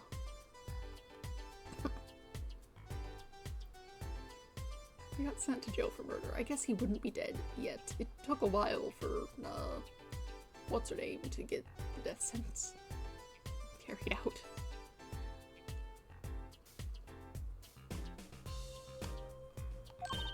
Well, like my Christoph Gavin impression? Did I sound like him? Don't quit your day job. Don't you have a crime scene to be looking after, Fraulein Detective? Someone had to come dig you all out of this mess, of the mess you're making of this case. Mess. You know, none of this would happen if you just trusted in science a little more. You could find out if that stamp was in that envelope easy. Care to explain yourself, Fraulein Detective? I mean, it got on the back of the, thing you had it in. Probably could have gotten on the papers in the envelope. Easy. Swear at me all you want, but science is on my side. It's all in the residue, right? That's right, the poison detection spray. Produce the red envelope at once. You can open it on the authority of the court.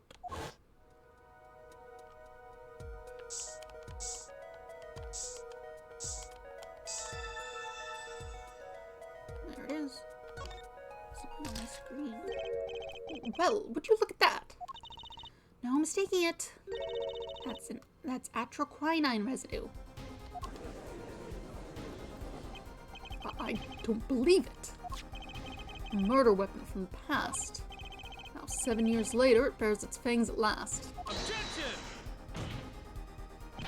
Absolutely outrageous. Tell me why. Why didn't this murder take place 7 years ago? Well, there's one possibility. Maybe Mr. Measham figured it out. Figured what out?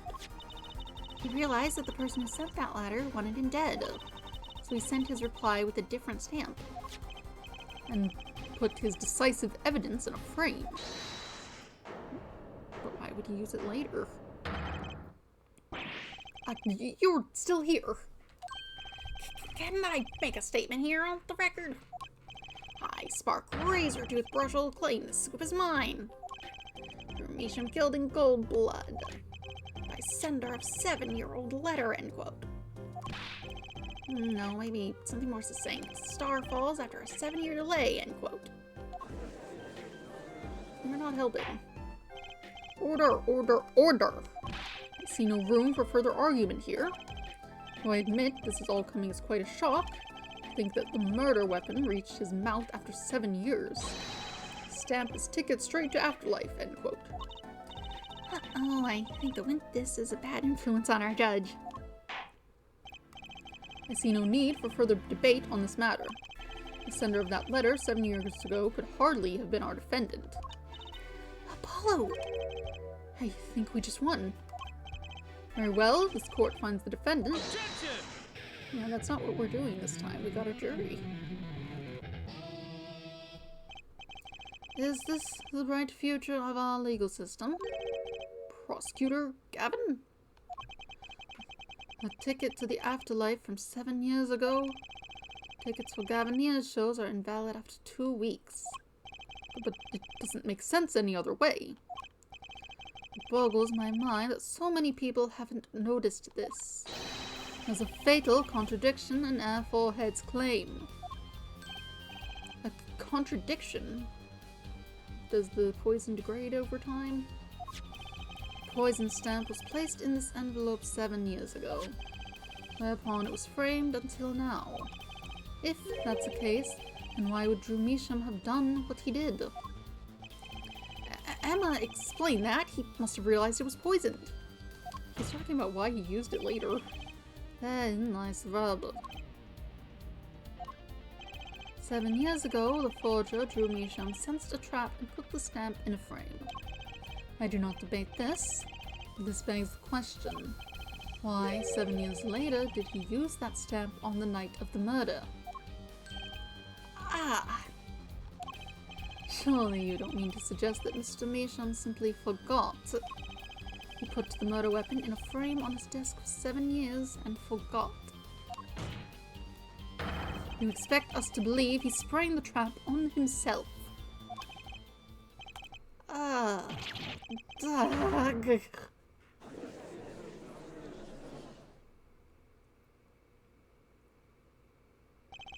While I admit this is all quite shocking myself, it does seem highly unlikely that he would fall afoul of a trap that had been sitting on his desk for 7 years. Apollo! I don't think we're winning anymore. I'm glad to see we're all back in the real world now. Welcome back to reality. We've been waiting for you. Objection! Okay, then how do you explain the poison stamp that was in this envelope? The poison stamp? Where exactly is this poison stamp again? Have you brought it to court for us? Ugh. I see no proof that such a thing ever existed. Objection! What about the atroquinine residue, huh? Well, I agree that does seem to be atroquinine residue, but Airforehead, it's certainly no stamp. Yeah, but... Even if your precious poison stamp did exist, Drew Measham never would have used it. That is all.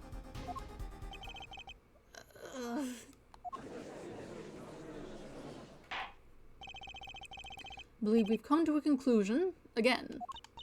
Apollo, were we wrong the whole time? I can't believe it. The poison traces match up. It can't be coincidence. I'd like to bring some closure to this issue sometime this year. Mr. Justice. Yes, Your Honor. Let's review the facts and see where we stand. 7 years ago, Drew Measham received a red envelope. There were traces of the poison atroquinine on the document inside that envelope. A similar trace was also found at the crime scene, on this tiny picture frame. The defense has indicated the possibility of a yellow envelope. An envelope that left the scene of the crime with the poison stamp on it. Yes, but even if this envelope contained a poison stamp, Andrew Measham, knowing this, put it in a frame. He never would have used that stamp. I'm afraid you're right. Which means there's a fatal flaw in the defense's case. I haven't been on the wrong track this whole time, I'm sure of it. The traces about your quinine, the envelope frame, and Drew Measham's mysterious death are all connected somehow. Well, Mr. Justice, do you have a conclusion for us? The defense stands by its case, Your Honor. We've seen that the logical outcome of the evidence makes no sense. Which means that one of our clues must be a fake. Ah, fake clue? Fascinating. And if we find this fake, the wild fantasies will prove quite reasonable, yeah? The fake clue that's thrown us off the poison's trail is none other than...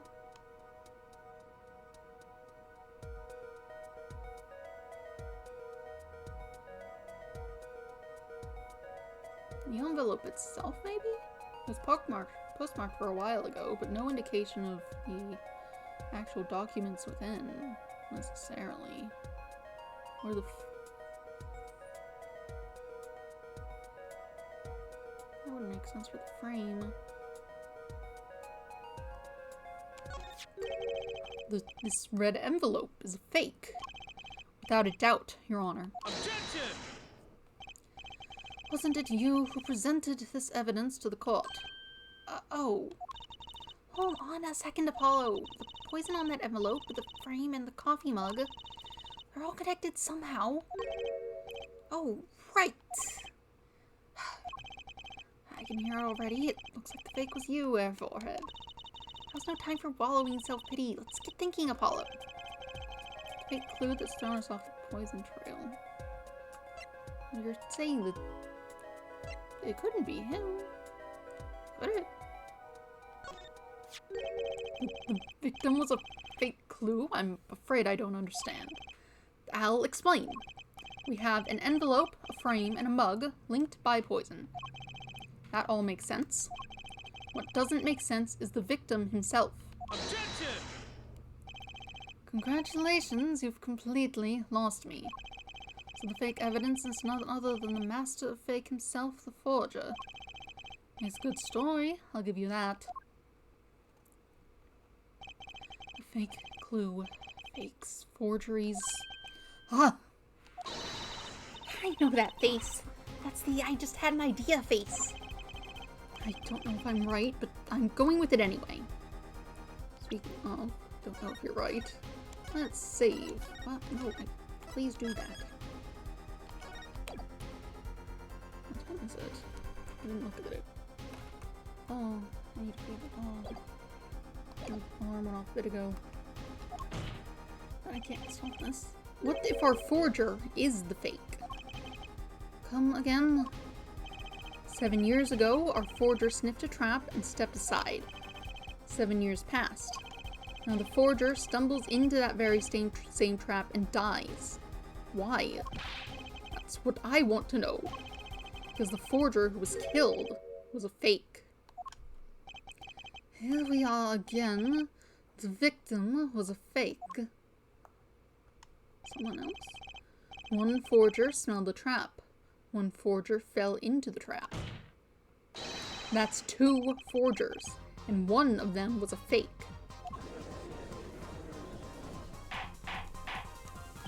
Order, order, order! So you are telling us that Drew Measham, the victim, was a fake. Well, if he was the fake, who was the real forger? You'd better not be claiming there was some kind of switcheroo. I'm afraid you're going to have to back up your story. Mr. Justice, show us just who the real Drew Measham was. If Drew Measham wasn't the real forger, there's only one other person it could have been. Understood, Your Honor. Forger Drew Measham was himself a forgery. The real forger was...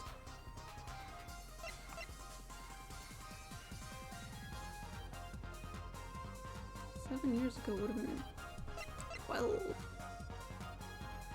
It was It's not like there's anyone else here. Take that! There can only be one explanation, really. The real identity of the forger, known as Drew Measham, is none other than his only daughter, Vera Measham. Order, order, order! Mr. Justice, this is going out on a limb even for you. I kinda agree. I mean, Vera, a forger? Let's consider it before you write it off entirely. If you look at the paintings in the studio, one fact becomes quite clear. Forgery had been taking place in that studio for quite some time. The forger wasn't caught in that trap 7 years ago. This can only mean that the one who was caught in the trap wasn't the forger. Well, actually, that does make a certain kind of sense. One more thing. Only 2 sets of fingerprints were found in the forger's studio. Drew Measham's and Vera Measham's.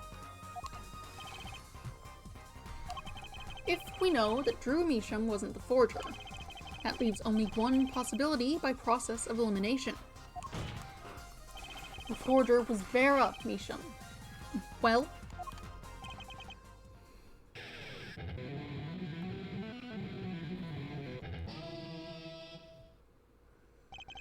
fascinating.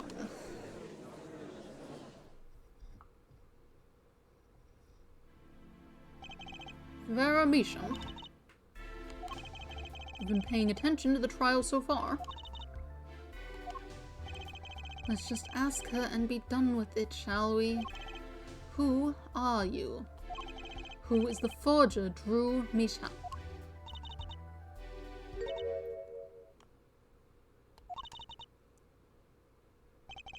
Was that an expression of emotion I saw on her face? She's staring holes into Prosecutor Cavan's face. I'm used to being stared at by Frauleins, believe me. And they usually talk to me, too. Tell us, were you the one who forged those works of art?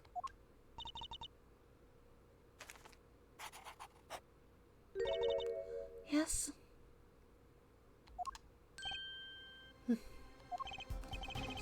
So the forger, Drew Measham, was you?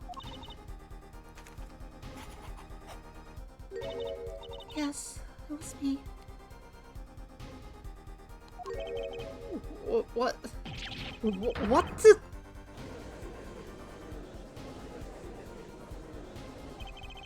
The court was in an uproar and it wasn't coming down.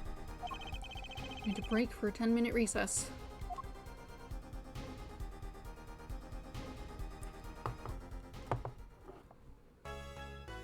10-minute recess is the perfect time to feed the dog.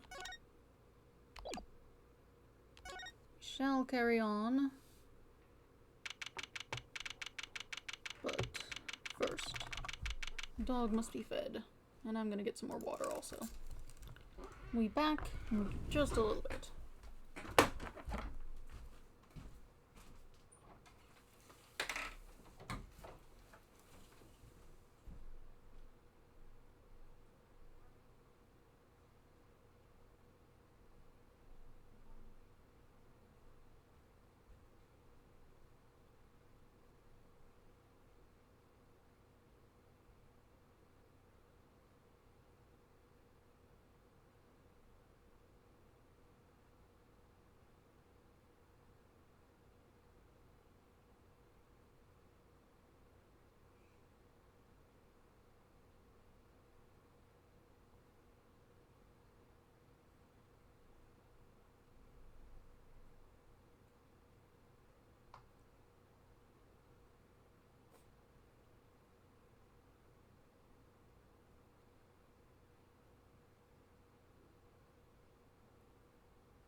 light bulb, why are you sitting there?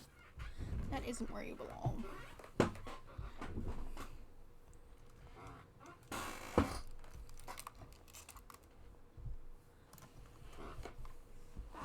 Make sure everything's still running. Yeah, it looks good.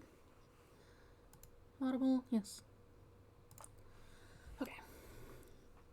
October 8th, 1:24 p.m., District Court, Defendant Lobby number 6. Okay. So where exactly does this leave us, Apollo? Well, the Drew Mesham who was killed wasn't Drew Mesham the forger, basically. Oh, well, then who was he? Well, he was actually... What is with that bottle? Doing her nails.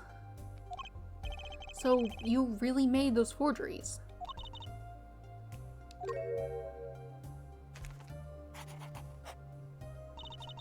Yes, for father.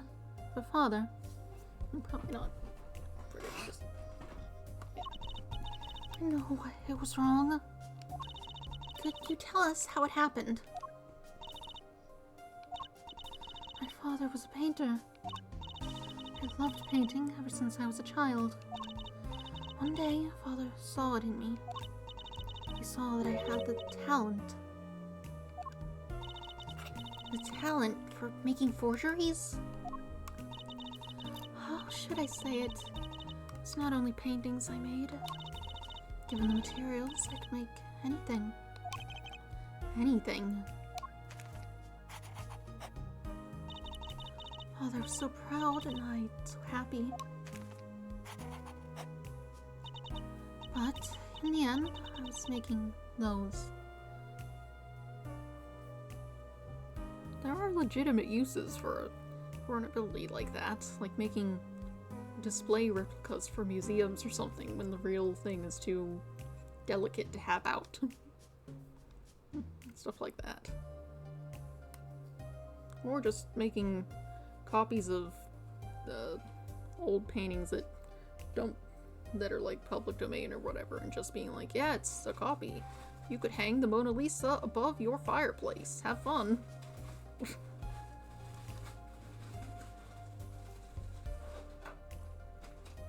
But in the end, I was making those forgeries. I've never had a good constitution or personality. I know very little of the world outside my door. Now, because of me, father is... You know about this red envelope? I remember that envelope. It was some time ago. So you were already you were already creating your works back then. I started when I was only 12 years old. So the one who figured out the stamp was poison, that was... Mr. Justice, it's time. To the courtroom, please. Right. Out of time. Wait, Vera, just one more thing, please. Those 3 paintings in the studio. I painted those as part of my work. Right. See, we checked them out and we saw what was underneath. We saw the rough sketches underneath the 3 finished paintings. I see. Mr. Justice? Yes. Father, he knew of you. Of both of you. Your late father? He was watching, gathering information. All about the Wright and Co. law offices. But lately we're not doing just law. Yes, you do tricks, gags to amuse, and play piano. Oh, they're not really gags. Yet, when father heard you had resumed legal business... Volleyball, where are you going? How pleased he was. Please don't walk behind my monitor. You're gonna knock things down. Don't then proceed to walk in front of it also. What are you doing? Where are you going? Just made a whole loop. Okay. Now pleased he was. Who was Mr. Misham? Who was Mr. Misham? How am I supposed to know? What if he was Daddy's daddy? Judging from the relative ages involved, I say it's highly unlikely. Things are already confusing enough with all these daddies running around. Keep showing that bottle. I know that the victim's daughter, Vera, was the forger. What's this mean for the case? Guess we're about to find out.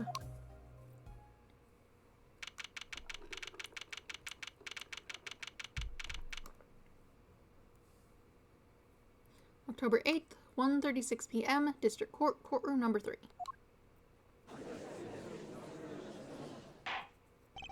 Court is now back in session. Vera seems pretty tense. She's practically chewing her fingernails clean off.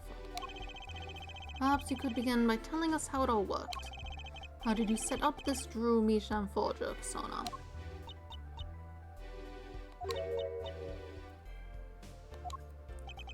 There's that stare again. Just drilling more holes into his head.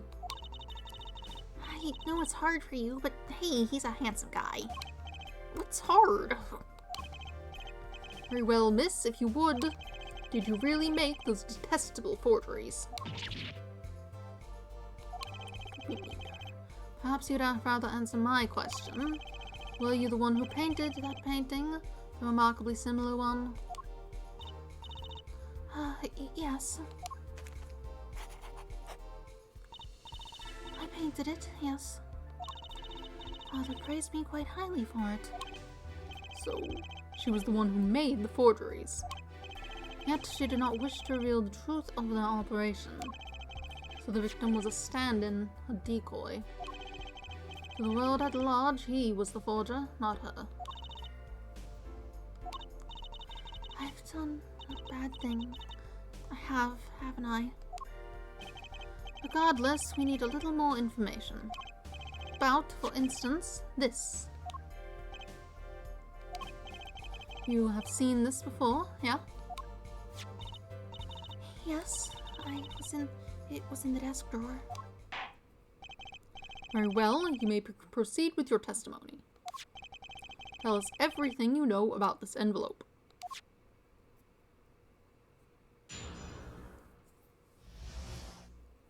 The red envelope. I created things and Father sold them. This envelope came after my first work. That was other than a painting. Father handled the deal, all of it. I received the stamp that was in that envelope. It was after that job that we moved to the current studio. There certainly was much of great interest in your testimony. Not that the witness realizes it. Very well, please begin with the cross-examination. Right, okay.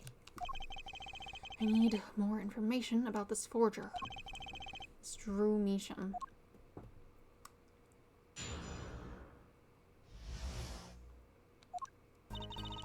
Creative things. So these things you were making are... You mean paintings, identical to other paintings, right? The closer they were, the happier. The closer they were, the happier Father was. I was happy too. Still, you're quite young now. When did you begin this work? My first painting sold when I was 12. Your Honor, she had no idea what she was doing was illegal. Objection! Easy there, little Turney. You're not here to defend her for the crime of forgery. True. Please tell us more about this envelope. This envelope that may very well have killed your father. Alright. This envelope came after my first work that was other than a painting. Hold it! By other than a painting, you mean you'd only done paintings up to that point. Yes. My father had a realization. He noticed my talent extended to making things other than paintings. For instance? For instance, a letter someone had written, or a fingerprint left upon a cup, or a signature on a document, a seal upon a letter. None of this makes her sound very innocent at all. And the $100,000 promised in this letter was the start. The beginning of a new industry for Drew Misha. A new industry. The creation of items to be used in criminal proceedings. Forging evidence, in other words. Uh-oh. Father handled the deal. All of it. So you didn't know how the things you were making were being used. I enjoyed painting very much. I think I understand. Fraulein has lived in an unusual little world. Can you tell us what happened to the papers that were in this envelope? Father signed them and sent them back, I believe. Did he follow the instructions? Send in the enclosed envelope with the enclosed stamp? This is a rather important matter. Give your answer some thought.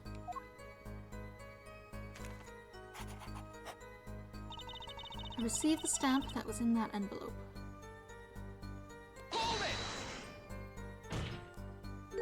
What do you mean you received it? Did I do something wrong? You didn't use that stamp because it was dangerous, correct? Deadly poison on the back. Atroquinine. Objection! A moment, full ahead. You can't force an answer upon the witness. Now then, perhaps you would tell me, Fraulein Bear? Why did you receive the stamp? Is something wrong? It was beautiful. I'm guessing she knew the other guy.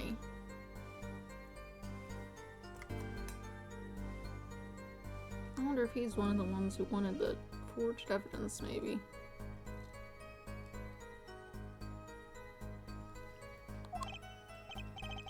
You mean it was one of those commemorative stamps?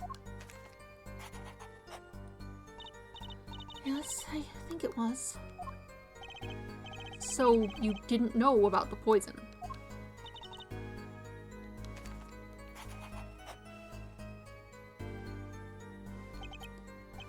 I guess not. So the trap failed by chance, by mistake, thanks to this commemorative stamp.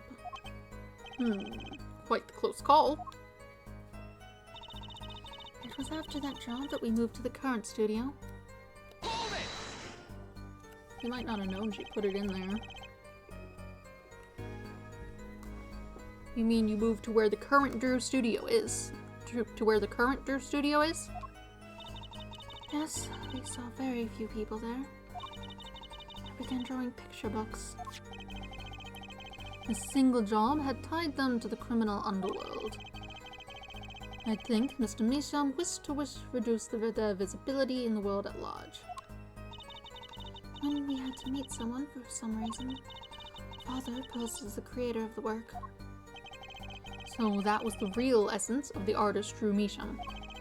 You did the work and he supplied the face. So, you really didn't know anything, did you? You had no idea how much danger you were in.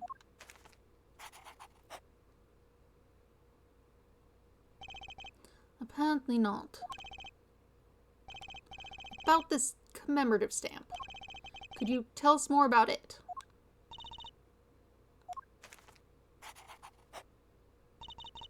It was very pretty, and more than that. Yes? It was a picture of people I liked at the time. This is something new. Like a band or something? Apparently, we've got some cross-examination yet ahead of us. If you would be so kind as to continue your testimony, Fraulein.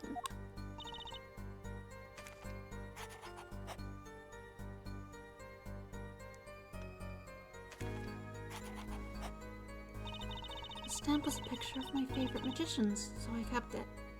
Oh. Hold it! Magicians? I love mysterious things. I always have. Even though she fainted when she saw Mr. Hat. You're confusing mysterious with freaky. Father took me when I was very young. It was a great magic show. I loved it so much. See? Isn't magic great? Fine, great, yeah, sure. No need to get all excited. But the magic troupe we saw disbanded. Soon after. I was quite sad. Did she just say what I think she said? Magic troupe. Now, where have I heard that before? The red envelope came after she completed her first job. It makes a letter from her client, whoever wanted forgery made.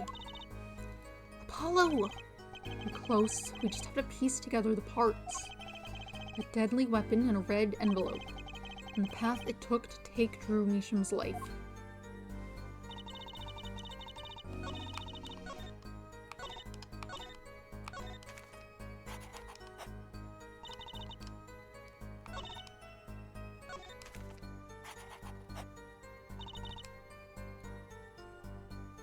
You just want me to be like, is it these magicians? Or at least this guy? I'm not sure that's a contradiction.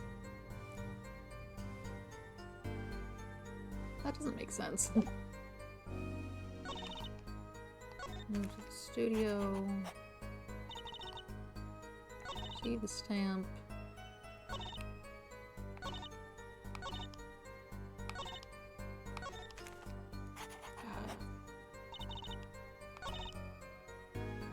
After the job, we moved to the studio. Can you not draw it every time? Whatever. This magician? Those magicians you liked. Was it this bunch?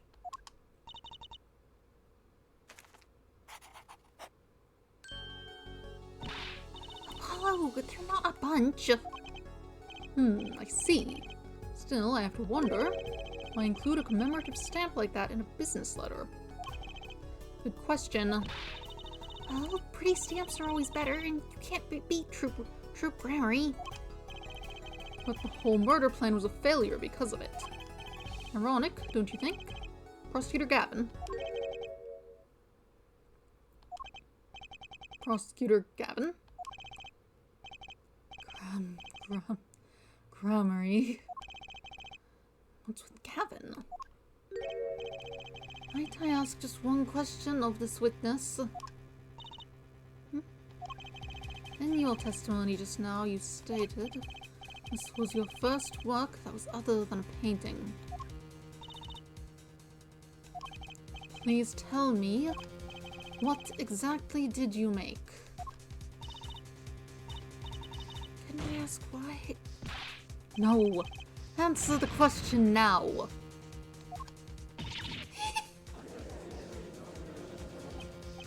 Prosecutor Gavin? You're usually not the one whose volume concerns me. You're usually not the one whose volume concerns me. Yes, it is unbecoming of me. I apologize. But I must know. Please, Miss Measham, tell me. It was a book. A single page in a book. A book? Please be more specific.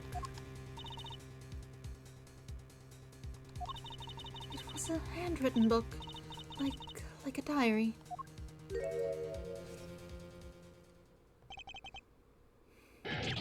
No! I don't know!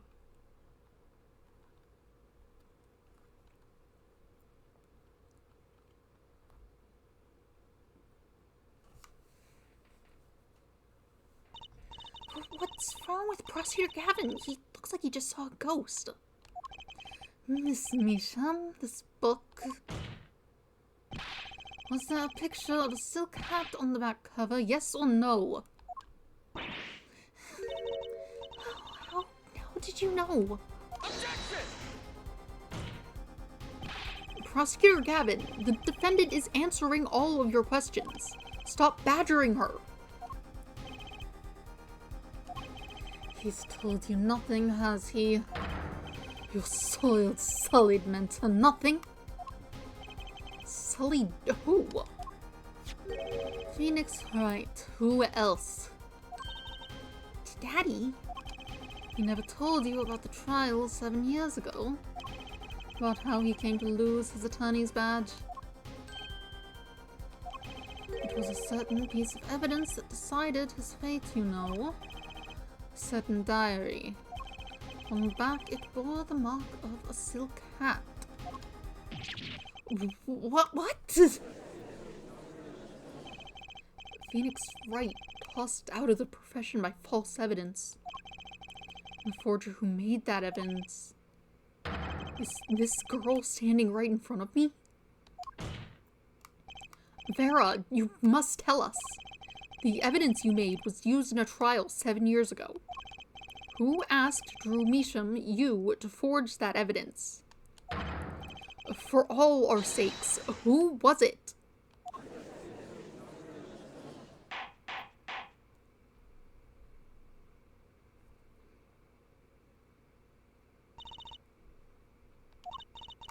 We only met once. You met the client. Well, who was it? It was...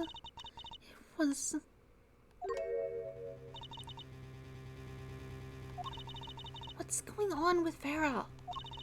She's staring at Prosecutor Gavin's face again. Yes, what? Is there something about me?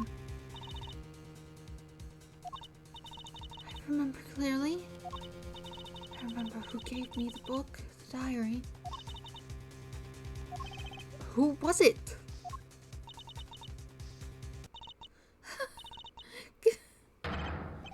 Vera!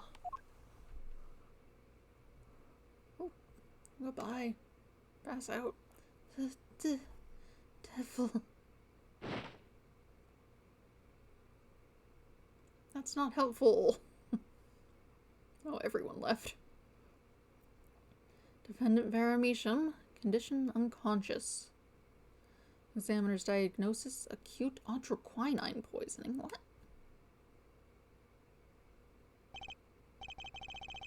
This ends the recording of the trial for the murder of Drew Measham.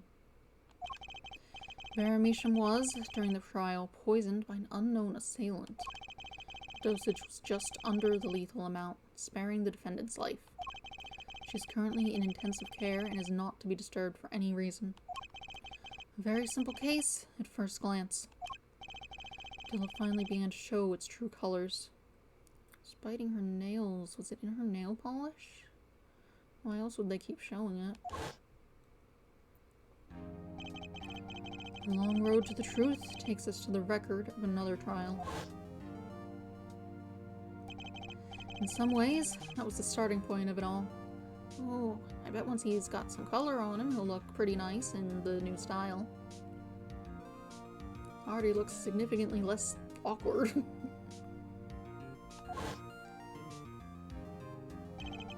And that is where we must go. Baby. To find the whole truth.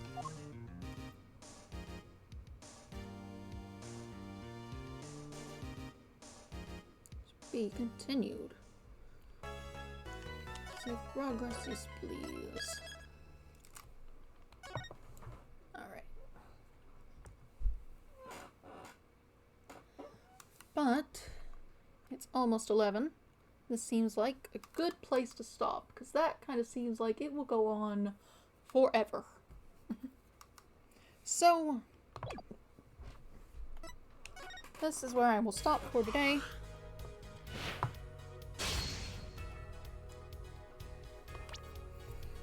Let's see.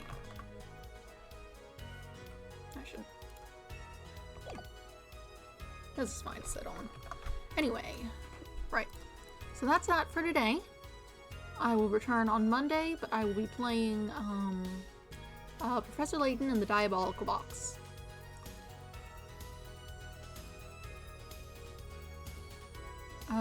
I will return to more Ace Attorney on Wednesday.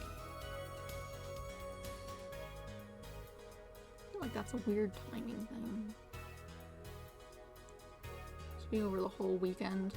Maybe I should move Ace Attorney or Professor Layton.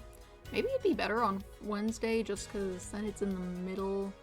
And so it'd only be like 4 days between instead of 5. To keep things sort of even. That might be a better idea. It'd be a week between the Professor Layton, but it's being that anyway, so like whatever.